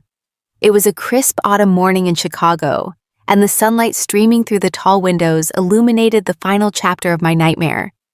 I sat in the front row wearing the exact same tailored crimson suit I had worn on the day of the raid. Maya sat beside me, radiating a calm, lethal energy as we watched the final devastating act unfold. Julian stood at the defense table looking like a hollow, shattered shell of the arrogant executive I once married. His bespoke navy suits were completely gone forever, replaced by a cheap, shapeless orange prison jumpsuit that swallowed his thinning frame. His charismatic smile had been totally extinguished, leaving behind a trembling, pale mess of a man who could not even muster the courage to look me in the eye. The federal judge stared down at Julian with an expression of pure, unadulterated disgust. The judge explicitly detailed the sheer arrogant magnitude of his crimes, highlighting the intricate $12 million embezzlement scheme and his cowardly attempt to frame his innocent wife. The courtroom remained entirely silent as the judge delivered the ultimate fatal blow. Julian was sentenced to 20 full years in a maximum security federal penitentiary, without the possibility of early parole. He physically collapsed against the defense table, letting out a low, ragged sob, as 2 armed bailiffs immediately stepped forward to shackle his wrists and ankles. Victoria did not fare any better. She sat at a separate table wearing a matching orange jumpsuit, her heavily contoured face ruined by months of sleepless terror and cheap jailhouse soap. The judge systematically dismantled her glamorous offshore fantasies. Every single penny of her carefully hoarded assets had been forcefully seized by the federal government, including the offshore shell accounts, the luxury vehicles, and the expensive diamond ring she proudly flaunted in the ballroom. She shrieked a raw, hysterical sound as the judge sentenced her to a mandatory 15 years for criminal conspiracy and international wire fraud. Her desperate cries bounced off the high ceiling as she was aggressively dragged out the side door by female officers, her glamorous high society life permanently reduced to a miserable concrete cell. I watched them disappear through the heavy wooden doors, feeling a profound sense of absolute peace settle deep into my bones. The federal prosecutor officially approached the podium, declaring my complete and total exoneration on all federal charges. My name was permanently cleared, erased from every single piece of the fraudulent indictment. I walked out of the federal courthouse and into the bright autumn sunlight, breathing in the cold, fresh air of my newly reclaimed life. But the ultimate legal victory was only half of the final equation. Maya had one final devastating card to play, ensuring that Julian would never have a single shred of comfort waiting for him if he ever managed to survive his 2-decade sentence. Maya meticulously engineered the complete legal destruction of Julian's remaining personal estate. She worked tirelessly through the family court system, filing a massive civil lawsuit for extreme emotional distress, financial manipulation, and marital fraud. Since Julian was entirely incarcerated and universally condemned, his defense was absolutely non-existent. Maya systematically liquidated every single asset he had ever acquired. She legally seized his luxury vehicles, his expensive watch collection, his hidden domestic investment portfolios, and the entire equity of his downtown real estate holdings. Maya transferred every single liquidated asset directly into my personal accounts, securing a massive, unprecedented financial settlement that secured my absolute financial independence for the rest of my life. We made absolutely certain that Julian was left with nothing but the orange clothes on his back and a bleak, miserable future. He had tried to steal $12 million and destroy my life, but he only succeeded in handing me the keys to his entire ruined kingdom. The greedy, pathetic monsters who attempt to build their glamorous castles on the absolute destruction of loyal, innocent people will always eventually drown in the ruins of their own terrible decisions. I had walked into this fire as a broken, betrayed wife, but I walked out as an untouchable, highly wealthy woman who had successfully burned her enemies to the ground. I looked at the heavy courthouse doors one final time, taking a deep breath of the crisp air. Women can sacrifice everything, but we should never be foolish. When backed into a corner, we must show them our true strength. If you feel satisfied with this ending, please give me a like and subscribe to the channel. What time is it where you are watching this video and where are you from? Please let me know in the comments below.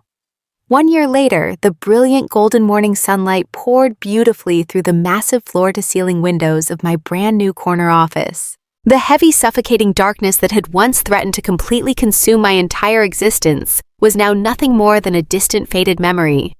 I stood confidently looking out over the sprawling, magnificent Chicago skyline, feeling the gentle warmth of the autumn sun radiating against my skin. I was absolutely no longer the terrified, betrayed wife desperately trying to hold together a failing marriage, built on vicious lies and constant manipulation. I was the chief executive officer of my very own elite private forensic accounting firm. The expansive space around me was a breathtaking physical testament to my absolute, undeniable resilience. Crisp, clean lines of modern white furniture had entirely replaced the dark, oppressive mahogany of my former life. The walls were lined with pristine glass whiteboards, meticulously covered in complex financial routing diagrams and intricate offshore account structures. We had taken the massive, unprecedented financial settlement I legally seized from Julian's completely liquidated estate and poured every single solitary penny of it into building an absolute fortress of justice. I turned away from the breathtaking city view and smiled as I looked across the bustling main floor of our busy agency. The air hummed with an incredible, vibrant energy of brilliant, dedicated professionals, meticulously tracking down hidden assets and completely dismantling complex corporate frauds. Every single morning, I woke up with a profound sense of absolute purpose, perfectly aligned with my true professional potential. The heavy, invisible chains of gaslighting and emotional abuse had been permanently shattered, leaving behind a powerful woman who operated with flawless, cold precision and unyielding, absolute confidence. I took a slow, deep breath of the crisp, air-conditioned air, feeling an overwhelming sense of profound, absolute peace settling deep into my bones. Maya walked confidently through the heavy glass doors of my office, holding a thick manila folder and wearing a sharp, impeccably tailored charcoal suit. She dropped the heavy file onto my expansive, sleek glass desk, with a satisfying, authoritative slap that echoed brightly through the room. We had completely transformed from a desperate sister and a disgraced executive into an absolutely unstoppable, lethal partnership. Maya brought her brilliant, ruthless legal mind to the growing agency, while I utilized my absolute mastery of global financial architecture. Together, we specialized in completely obliterating the exact type of arrogant, greedy predators that Julian had foolishly tried to be. We deliberately took on highly sensitive, high-profile cases representing innocent spouses and incredibly loyal business partners who were being actively defrauded by the selfish people they trusted the most. We systematically tracked down incredibly hidden offshore shell companies, exposed illegal corporate slush funds, and absolutely decimated the meticulously constructed lies of narcissistic criminals. Watching Maya relentlessly dismantle hostile opposing counsel in crowded federal courtrooms brought me an incredible surge of pure, unfiltered joy. We were completely thriving, operating at the absolute pinnacle of our respective careers. The traumatic, terrifying nightmare we had miraculously endured together had permanently forged a bond of unbreakable titanium between us. We did not just silently survive the blazing fire Julian maliciously set to completely destroy us. We actively absorbed the intense heat and deliberately channeled it into an incredibly powerful weapon.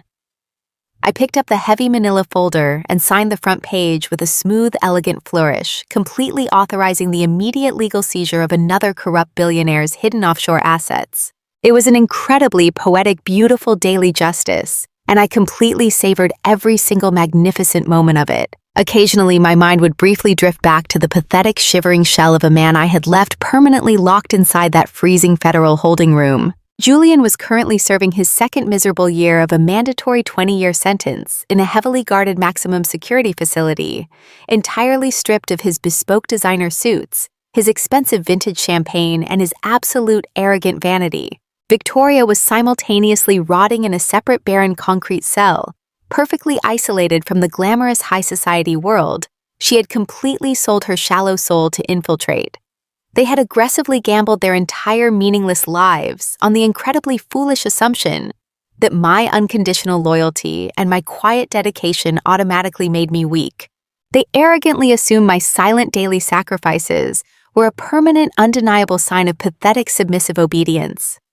I walked slowly around my beautiful sun-drenched desk and gently ran my manicured fingers over the smooth, cool glass surface. The absolute sheer staggering contrast between their miserable, suffocated, incarcerated existence and my vibrant, incredibly successful reality was the ultimate undeniable testament to the incredible, flawless power of karma. The universe always perfectly, violently balances the scales.